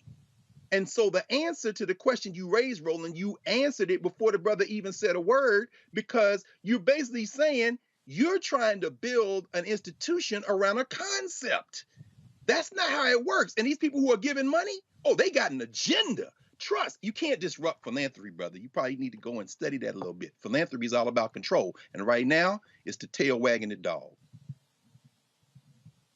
Well, and again, what you're dealing with here, Reese, is a perfect example. There was an activist, a Black activist in Boston, her and her husband. They were indicted for misuse of funds. The headline said BLM activists. And when we did the story, and one of the groups they actually received money from was the Black Lives Matter chapter there in Boston. Well, when we did the story, we simply called them a Boston activist. And in fact, when we had posted, one of our folks had posted the story, said BLM activist, I said, no, change that to properly reflect it. Because what mainstream media, they simply slap Black Lives Matter on everything. I remember during the protest when all of these white conservatives went crazy. Oh, Black Lives Matter were yelling pigs in a blanket. Well, that was actually a chapter in Minnesota that wasn't even affiliated with the actual organization. Here's what people may not realize about Black Lives Matter, Reese, is that they tried to actually trademark the name Black Lives Matter. But because it was already in the public space so quickly, what happened was they couldn't do it. And so the reverse happened. Normally, when you're talking about creating an organization, normally you secure all of your trademarks. You get the name, you get the website. Well, this was as if 10 horses jumped out of the barn and they're trying to like hold the reins and they're being dragged along the way. And so all of a sudden the people are giving and these things are going. So you've had people who are over Black Lives Matter chapters that are not actually a part of Black Lives Matter. And so that's why I also asked on the activist side, what's their process? They've now created a process to certify the chapters. And so much I think of what's been going on here is, again, you didn't have the proper infrastructure with all three components. And so they were easy targets for criticism inside of the movement and outside.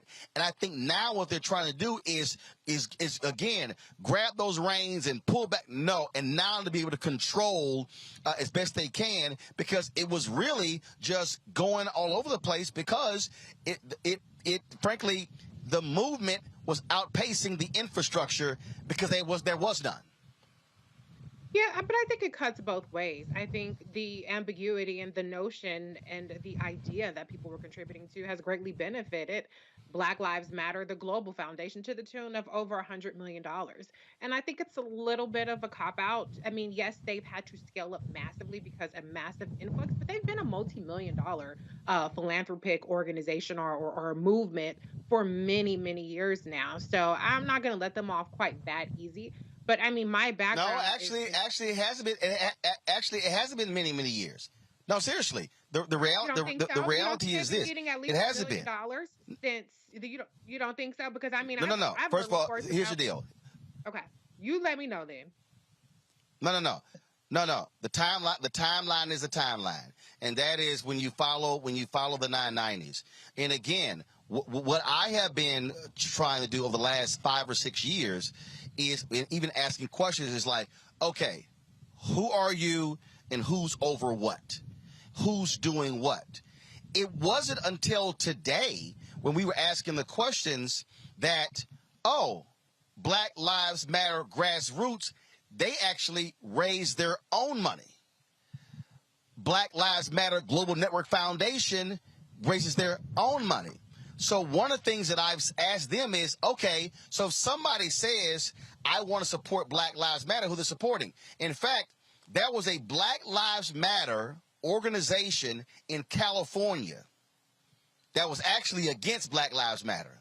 Okay. That's right, bro. And that's right. A corporation or several gave them like $8 million. And when they got exposed, they had to, get the money back because there was an actual group called Black Lives Matter, but they were not actually down to, as Greg said, with the concept.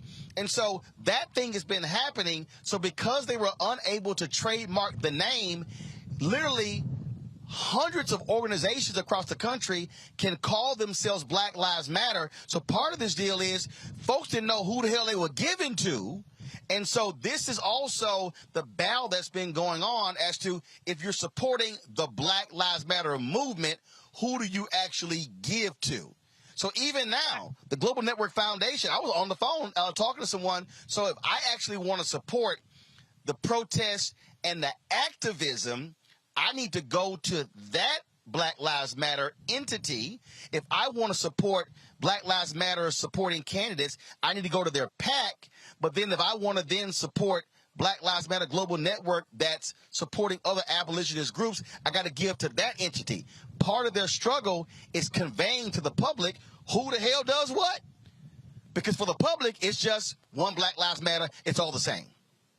Well, my point wasn't that they've gotten 100% of the donations that people believe are going to Black Lives Matter. My point is, for many years, they've been getting some level of donations. What proportion of that, of all the Black Lives Matter donations are, I don't know that. But I would imagine it's been at least 1 million. And so I think as soon as you start getting any kind of donations, there needs to immediately be a lot more accountability in place. And I've read reports and I've seen grassroots complaints about the lack of infrastructure, the lack of many of the things that they are resolving right now. But the point that I want to really hone in on is I think that it's good to be transparent about where the money went, but what they need to be more transparent about is how the decision making happens to who gets the money. For instance, with Patrisse Cullors, her partner, the father of her child, he provided services. That's not to say that there's anything corrupt about that, but, was it sole source? What kind of, proposal process went into determining who were the security services, who were the people that were providing event services? So there is a number of things that they need to do, because one thing I know as a person who works in finance is the appearance of impropriety is just as important, or avoiding that is just as important of actual impropriety. And that's what they're not getting right now. And I think that some of the criticisms or some of the pushback around, well, people are racist towards Black organizations and Black organizations have a lot more scrutiny. True. But when you're $100 million organization, that kind of goes out the window. You have to hold yourself to a higher standard. So what I saw is still falls way short of that, but I'm going to give them the benefit of the doubt that their intentions are good, but 2020 was 2 years ago now. So they need to speed it up. 3 people is not nearly enough. I need to see some org charts. We need to have a lot more stuff going on. Yes. Even on their Twitter, there's no, have a link to a Black Lives Matter PAC the Twitter account, have a link to the grassroots Twitter account. They're really, they're contributing but see to but Reese, what you're laying out though is literally the question that we were asking today. And it's because I know that's what I'm saying. Perfect example. And they don't have the answer. No, hold on. They actually do have the answers. What they're actually doing. Remember, Patrisse resigned last year, so now like one of the sisters, she's actually a new board member. So what they said on the call is that they currently have 3 board members. The goal is to have 9 board members. They're also trying to hire an executive director. One of the things that they did was they actually hired consultants who are running the organization, but when you have consultants, you're not having full-time staff. And so again, what we're seeing here, which is why, and trust me, I've even said to them, all right, if I'm calling, who the hell am I even trying to call? We're trying to get somebody on. I think what has been happening actually over the past 4 or 5 months is the folks who are there now trying to get a handle on all of this. Larry, the $6 million home, the reality is this here. Okay, they've explained why they bought the home. That is actually a yoke around the neck of the organization, because they've talked about utilizing that for black creators, developing content, things along those lines. Again, that's going to be their decision whether they keep it. It's an asset. Let's also be clear, a lot of black organizations don't own anything. They don't actually even own their headquarters. But the reality is, from a public relations standpoint, when someone hears $6 million used on a mansion, unless you fully and properly explain that, you're going to get questions. But here's the other thing, Larry, that we also got to throw out there. Black Lives Matter voluntarily reveal how much they raise. I've been told that the NAACP has received upwards of $150 million after George Floyd's death. They've actually never publicly revealed that. The Urban League has gotten money. A whole bunch of black organizations have gotten millions of dollars in the wake of the death of George Floyd, and they didn't do what Black Lives Matter did and say publicly what they're doing with the money, how much they got. Yeah, so Roland, I wear a couple in terms of some of my responsibilities. I currently serve as chair of a foundation now. So listen to that conversation. You asked some really important questions. There are a lot of red flags. So the $6 million house, listen, maybe they do what the Congressional Black Caucus Foundation does in terms of having a building, right, where, like you said, they have staff, regardless of how much money it costs, they have staff. But the point you made about them not having hired an ED, also, you asked about essentially a flow chart. So who's the chair, vice chair, treasurer, recording secretary? And, prior to these 3 individuals being involved, and I know we talked about, was involved previously, it just seems unclear. We're talking about a lot of money, and then who was really controlling the purse strings from day to day, right? And so Reese talked about her background in finance. So it's like I said, as someone who certainly served on a board, when I hear them talk about, we talk about the amount of money that they brought in, and then you have these different entities, and then it's not clear about who does what, and then there's obviously a lot of crossover. It does kind of make you think that something is not quite right here. I do give them credit for talking about the millions of dollars that they've gotten. You highlighted that some of the other organizations who we all, are really important, NAACP, et cetera, haven't highlighted how much money they've got and in terms of what they're doing with it. But like I said, in terms of my experience, it really sounds like they have a consultant. They need an experienced ED, and then they really need to have a clear understanding, not only in terms of internally, but explain to people externally, like, we're discussing it now, but other folks who are donating, how exactly these 3 entities work to collaborate, and how and which ways are they different in terms of they're all 501c3s. So there's a lot of work that needs to be done, but they better do it quickly because they're bringing a lot of unwanted attention. Obviously, you talked about these right-wing organizations always attacking black organizations, but in terms of black folks trusting them to give them money, as you know, the importance of the Black Lives Matter movement, they need to be really clear. Like I said, who's leading, who's their ED, who's having the day-to-day operations, what their board member is, and also what do their bylaws look like? Because that's another thing that's going to be really important in terms of who gets elected, how you elect board members. What do your bylaws say? And also like things like give or get, all those other details that are important as it relates to a foundation. This is literally the equivalent. I would dare say this is the equivalent of you having a cash-based business, and all of a sudden Your product is blowing up. And man, now you sitting here going, okay, I'm one person. Now I got employees. I got to hire HR. I got to have an HR handbook. You have to put it together. This is why early on, I was talking to individual activists and I was texting them, tweeting them. I kept saying, I remember there were several activists. They had put some stuff out on social media about donating. And I hit them offline. I said, hey, make sure that money is being sent to a fiscal agent because you're going to get taxed. If all of a sudden people out there are contributing to you $20, $30, $40, $50, $60,000, the IRS is going to see that as taxable income. If you have not created an infrastructure to receive that money, you're going to have a problem. People have to remember, the IRS was looking at black civil rights organizations during the Black Freedom Movement. It's always following the money. I think where they are now, and again, I was glad. Look, I was pushing them to have this call today because there were so many questions. And again, when people are raising questions and no one is actually responding with the answers, that begets more questions. And the only person who was out responding was Patrice, obviously, because her name has been associated with it, but she resigned a year ago. So part of the deal is, how is the old person, the old leader, responding to current questions?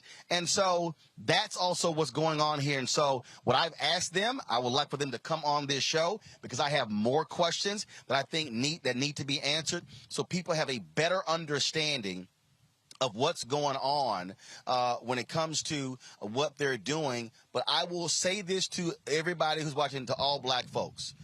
And this is very clear, I am not saying do not question Black Lives Matter. I am not saying do not hold them accountable. What I am saying is, black folks, we had better be willing to question other black organizations and other entities that supposedly have black interests, because a lot of times we are more willing to criticize our own than other folks and challenge them on what they're doing with the resources and the money that supposedly is supposed to be impacting black folks. And so that's one of the critical things that I think is also important. I think, Greg, you wanted to make a comment there?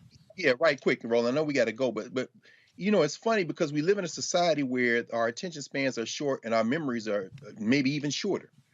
We know that this started with Alicia Garza and Patrice Cullors and Opal Tometi off a hashtag. I think Alicia Garza tweeted something like "Our Lives Matter, Black Lives Matter," and then Patrice put the hashtag on in the wake of the Zimmerman verdict. And then a year later, not even a year later, Mike Brown and all these young people are driven to Ferguson. And the money is coming in, but not really. And these aren't people who have an organization. Remember our friend with the blue vest who was everywhere and now is nowhere. Well, this is during the Obama administration. And then what you see is by 2015, they actually do try to meet. They met in Cleveland. They met in Cleveland, these people who didn't know each other. Some people did. They brought in elders. How can we form a network? That was called the movement. That was called the movement. So, and again, that was called the Movement for Black Lives, which still exists, but it's an umbrella group of 150 different organizations. So the Movement for Black Lives is actually different than the Black Lives Matter Global Network Foundation. Absolutely, Roland. Exactly. I mean, people like our sister down in Jackson, Chokwe's sister, Rukia Lumumba, all of them, they were there. And so you're exactly right. And so, of course, then what happens, of course, is the 2016 presidential election. Remember when the sister came and disrupted Bernie Sanders, and you had these folks many of them know each other, many of them don't. It was a movement. And then, of course, Donald Trump and the white nationalists are able to use the phrase as something to organize against. And who could have saw this coming? All of us, because we've lived in this terror since they brought us over here, which is what a triumvirate of Black death happens in 2020. You see Ahmaud Arbery, then Breonna Taylor, then George Floyd, the anniversary we're coming up on in a couple of days. And that's when all this money starts pouring out because it converged with the pandemic. And you basically, as you say, you have then outside money creating a dilemma. But this movement had tried to get its legs under it 4 years before. But that Black death that rain money on places like the campus you're standing, that rain money on the NAACP, rain money on an idea. But by then, people who didn't know each other had fallen out. Is Garza talking to Colors? Is Colors talk? They weren't people who were involved in an organization. And up until those deaths converged after 4 years of the Trump administration, it wasn't even a thing that would have boiled over. Roland, you've interviewed on this show people involved with the network that these three folks are trying to help put together now, who have criticized, as Reese said, them internally because they say, we were there, we were involved, but we fell out with this person and we didn't get a nickel. So, I mean, at the end of the day, as you say, we have to step back and put this thing in context to remember that we have real and open enemies in this world and in this country. That boy that killed those 10 people in Buffalo who did not act alone, I don't believe, I read all that damn manifesto, didn't I? And by the way, son, say it with your chest. You said if you got captured, you'd plead guilty. But you didn't do that, did you, you punk? My point is they are also bankrolled in terms of that weaponized propaganda with people with institutions. You do not fight institutions with individuals. And as you say, finally, in their defense, and you've made this clear, they tried to get their legs out from under them years before this. But once their money gets in this situation, the thing can go a way that you could never predict. Well, and I'll tell you before we go to break, because I definitely want to deal with the Deion Sanders, Nick Saban thing with the panel. I'll remember, I never forget reading an article, and there were these young activists on the East Coast, and there were some white donors. They wanted to give to them. No, absolutely not. Then a year later, they were like, what the hell are we thinking? Because what happened was the folks who were activists were like, damn, we got bills to pay. We got apartments, we got light bills, we got food bills. And so what happened here was there were a number of people who were thrust into activism who were never a part of organizations. That's right. There are people who are listening, who are watching, and who will say, oh, man, we need new organizations. But, folks, this is why Stokely Carmichael said, you cannot find a black person who's been able to achieve anything unless they've done so through an organization. Because what an organization gives you is infrastructure to be able to move and grow. And then when you get tired, somebody else can step in.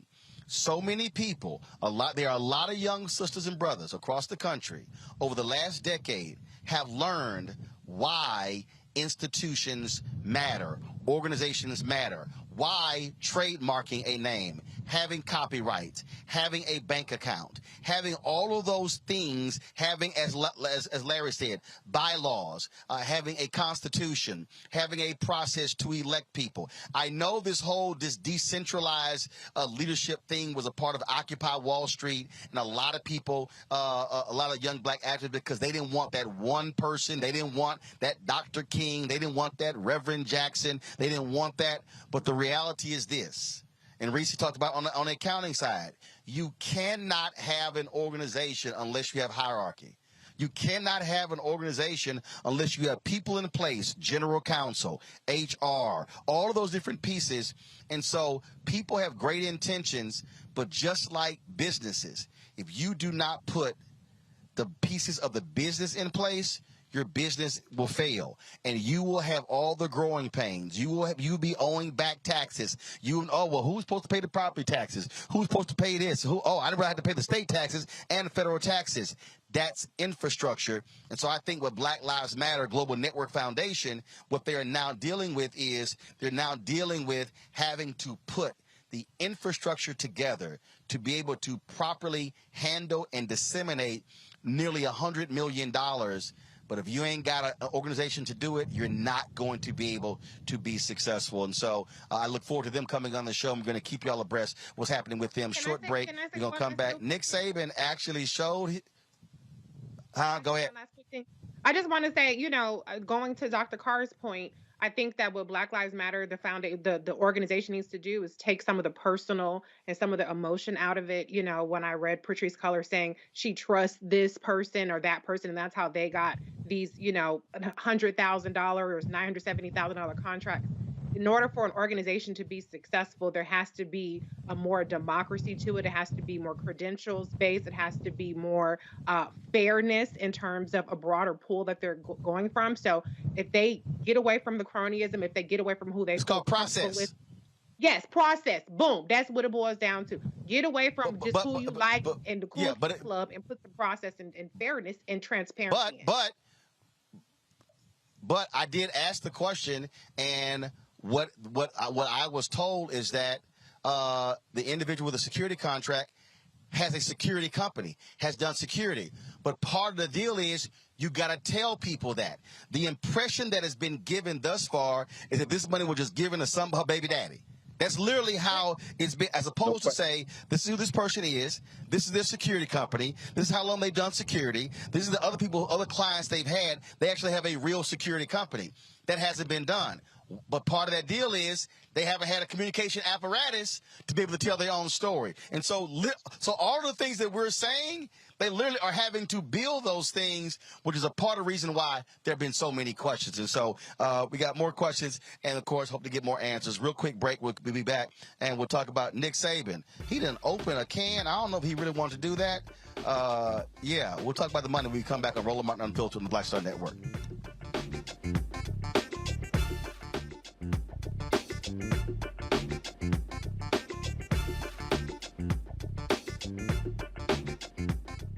Pull up a chair, take your seat. The Black Tape with me, Dr. Greg Carr, here on the Black Star Network. Every week, we'll take a deeper dive into the world we're living in.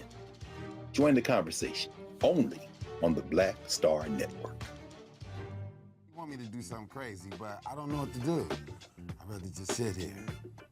Hi, this is Cheryl Lee Ralph, and you are watching Roland Martin Unfiltered. I mean, could it be any other way? Really? It's Roland Martin.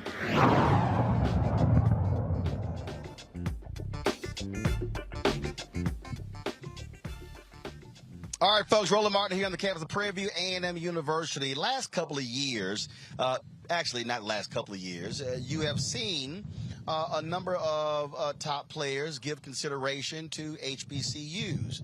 Howard University a couple of years ago signed the #1 basketball recruit in the country. This year, Jackson State signed the #1 dual threat quarterback in the country, Travis Hunter. That caused all of these folks to say, oh my God, what is Deion Sanders doing? What is Jackson State doing? Well, last night, Nick Saban, the head coach of Alabama, was at an event where they were trying to raise money for their program. And let's just say Nick opened a can of worms going after Jackson State and my alma mater, Texas A&M. Listen. And you've read about them. You know who they are. I mean, we were second in recruiting last year. A&M was first. A&M bought every player on their team, made a deal for name, image, and likeness. All right, we didn't buy one player.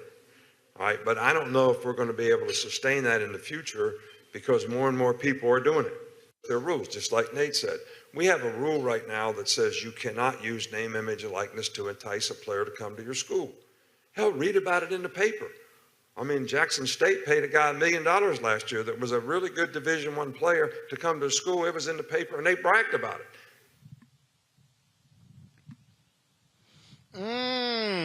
Really? Well, Jimbo Fisher, who worked with on the staff with Nick Saban when they were at LSU, let's just say he was a little pissed off, held a 10-minute news conference, and he was breathing fire the entire time. We do things, the ethics in which we do things, and these families, it's despicable that a reputable head coach could come out and say this when he doesn't get his way or things don't go his way. The narcissist in him doesn't allow those things to happen. And it's ridiculous, but when he's not on top, and the parity in college football he's been talking about, go talk to coaches who coach for him. You'll find out all the parity. Go dig into wherever he's been. You can find out anything. And it's a shame that you got to sit here and defend 17-year-old kids and families. And Texas A&M, because we do things right, we're always going to do things right. But we're always going to be here. We're doing a heck of a job. These coaches have done a great job. Our players have done a great job. The whole organization of recruiting people. It's despicable that we got to sit there at this level of ball and say these things to defend the people of this organization, the kids, 17-year-old kids and their families. It's amazing. All right. Well, Travis Hunter actually sent this tweet out. I got a meal, but my mom still stay in a 3-bedroom house with 5 kids with a laughing emoji.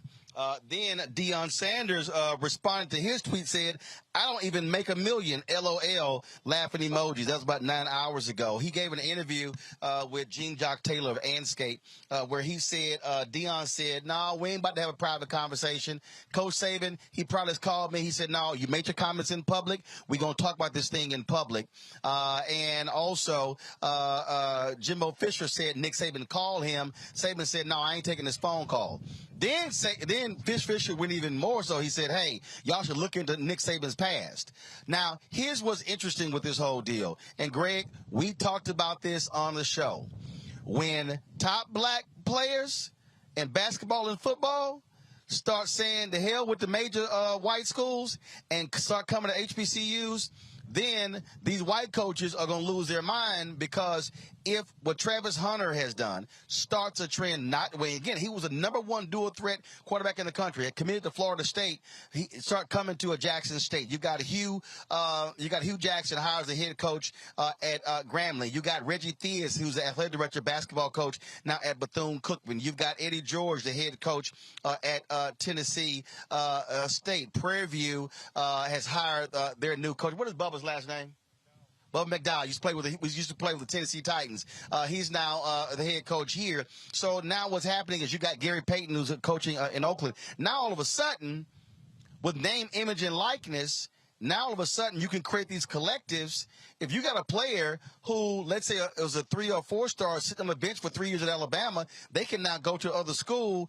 They see what's going on. Nick Saban's trying to protect that $9.5 million he's making, Greg. Exactly right, Roland. Let me be very clear. As far as athletics is concerned, every one of those quote-unquote major colleges are plantations. Texas A&M produced Bear Bryant. Remember, Sam Bam Cunningham, who just made transition last September. In 1970, when University of Southern California beat the hell out of the University of Alabama in their stadium, Legion Field in Tuscaloosa, Bear Bryant is reputed to have said, I got to get me one of them. Guess what was the biggest commercial for integration in the history of the United States? Black athletes. And in the NBA, they tried to collude with the NC2A a couple of years ago and put that Rich Paul rule in. Why? Because you got LeBron James, high school buddy, with more power than all these damn general managers and the commissioner of the NBA. And when it comes to professional athletics, known as the slave economic concern, also the Southeastern Conference, the Big Ten and Pac, notice I said professional. Why? Because that boy Saban knows that he ain't got to go out, because the U of A is a brand. Texas A&M is a brand. USC, Ohio State, Michigan are brands. Name, image, and likeness blew it up, as you said, Roland, as you've been talking about it for months. With NIL, you can take your image anywhere. Well, guess what? The only thing holding this whole criminal enterprise together was not having a slave rebellion. Oh, but it looks like in Coach Prime, you got the right one, because Coach Prime knows that that plantation relies on you having overseers at the high school level who don't even tell these black athletes about HBCUs. So what did Coach Prime do? A couple of months ago, he tweets out, high school coaches, give me a chance to come on campus. See, you can't look away with Coach Prime. Why? Because he was prime time. He was your man when he was making you them plantation dollars at Florida State. But now he knows how y'all set this up. So these boys and girls, and I'm talking about women too in terms of basketball, never see the assistant coaches the plantation send out. And then finally, Coach Prime, and I know you saw his press conference today, Roland, this is what he said, and this is why I'm sure you said what you said. He said, Coach Saban wasn't talking to me. Coach Saban wasn't talking to Jimbo Fisher. He said he was talking to his boosters.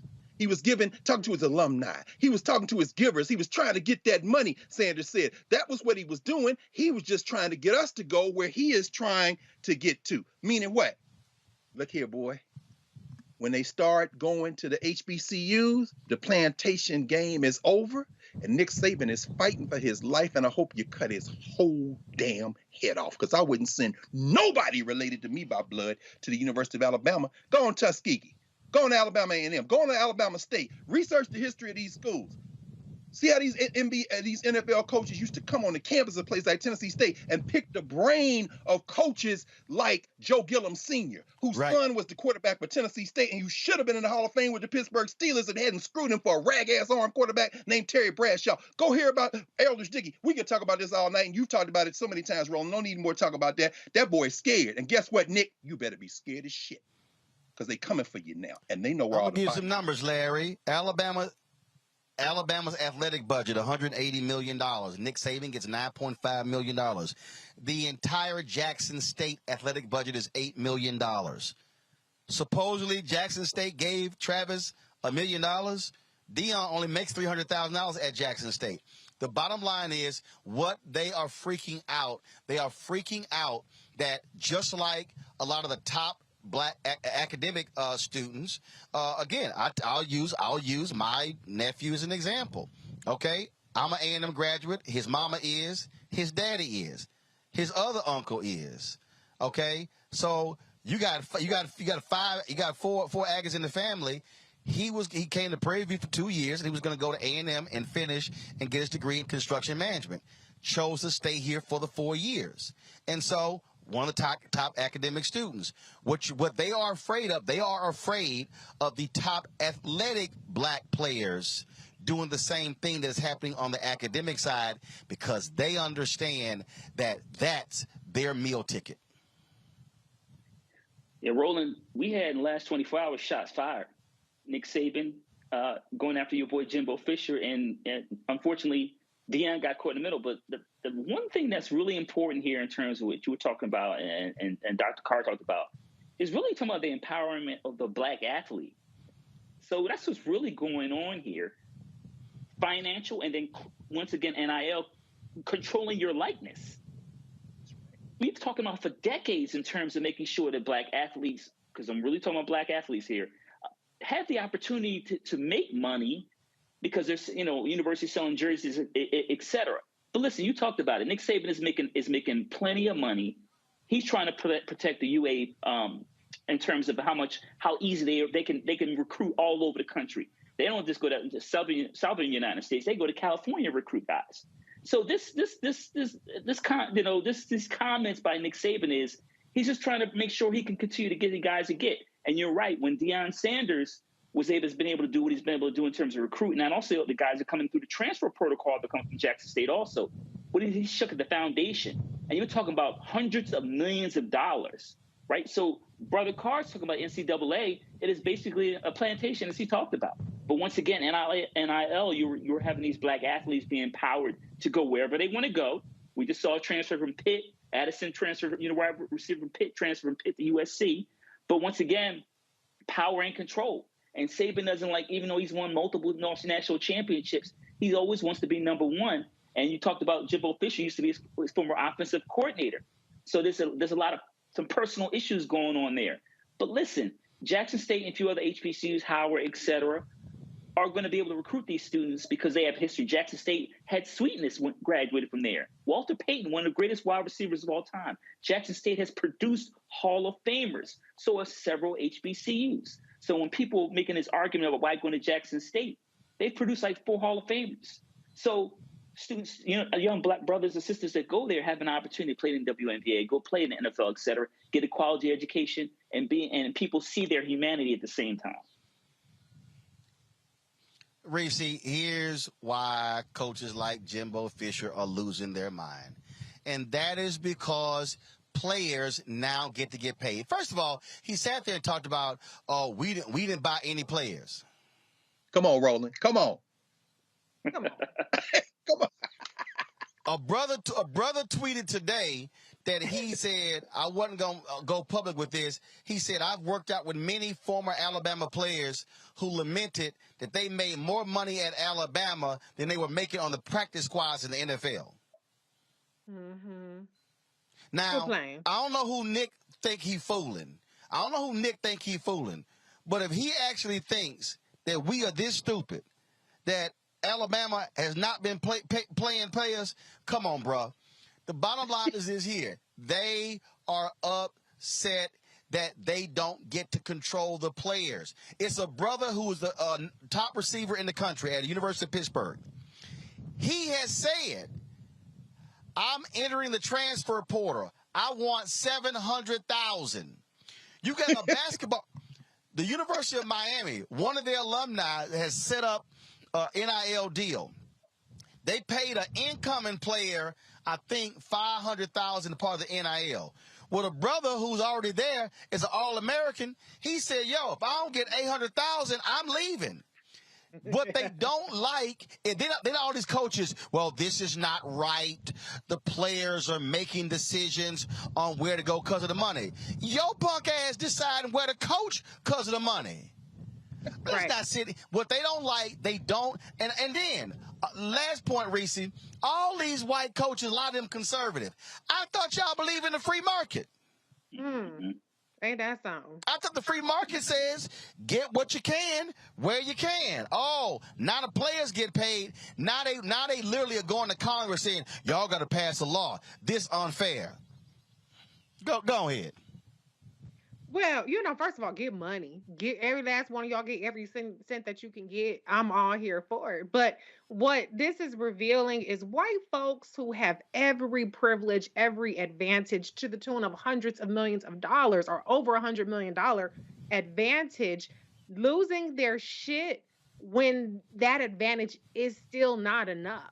See, the thing is, the Nick Sabans of the world don't want black folks to have shit unless they're the ones pulling the strings. They want these players to be their mules, tilling the fields, making him $8-9 million or whatever. But God forbid that they get something out of the equation other than, nice meals at the dining hall, maybe get to ride around a nice car, free housing, whatever the situation may be. So he's salty. And he's just going to have to stay mad. At the end of the day, black schools have something that an Alabama school can compete with, and that's called the culture. It's called swag. It's called legacy. It's called history. And once more black folks and black athletes start realizing that their path doesn't have to go through these white schools and to be the boys on the fields for the Nick Sabans, they are in some deep shit. And so that's what he's shook about. They're going to catch up. They're going to change the rules. They're going to have their money they can throw at the players. But this is his opening salvo to say that. But it's not just about the money. And it's not even just about the specific player. It's about the control that they're losing. And it's about the danger that black athletes, knowing their worth, are valuing things beyond the white gaze of these, always championship schools. That's what's really dangerous. And that's what they want to nip in the bud. And Deion Sanders being such a disruptor is also what they have a problem with, because Nick Saban is a celebrated coach. All these coaches, white coaches, are celebrated coaches, but God forbid you have a provocative black man who is really changing the game just with the way that he can relate to these black players. So good on them. Stay mad, Nick, and just quit tripping, because we know your ass is going to be crooked and fucked up and all that other kind of stuff and get the players eventually. So you lost this one. You lost this round. Get over it. That's right. You lost, and guess what? I want every brother who's in sport get paid. If the law allows for you to get paid, ask for, because guess what? Nick getting paid, the school getting paid, they got TV contracts, they got endorsement deals, they having you signing helmets and jerseys, and you ain't making no money. Damn it, get paid. I told y'all America is a capitalistic society, and the reality is the talent is I've been making the money, and it ain't no different what I've been saying to all these HBCUs. Y'all need to be looking at every single one of y'all contracts and saying, hold up, are we properly monetizing and getting our value? I said it. I don't understand how the State Fair Classic is not on television. Prairie View and Grambling should be looking at their contract and saying, okay, are we making enough money? Grambling should be able to get enough money for the State Fair Classic to bring their band to Dallas. They have it. Okay, somebody should be looking at that contract. All I'm simply saying is, folks, this comes down to the money, taking advantage of the opportunities. And so, hey, if a HBCU can create a collective, Grambling has created a collective that allows for them to go create NIL deals for their players. That's exactly what should happen. So if you got some brother who's a backup to the backup at one of these Power 5 schools, yo, go find $50, $75, $100,000 and say, come on down. Because guess what? The NFL will still find you. Jerry Rice is in the Hall of Fame, and he was down there at little bitty Mississippi Valley State.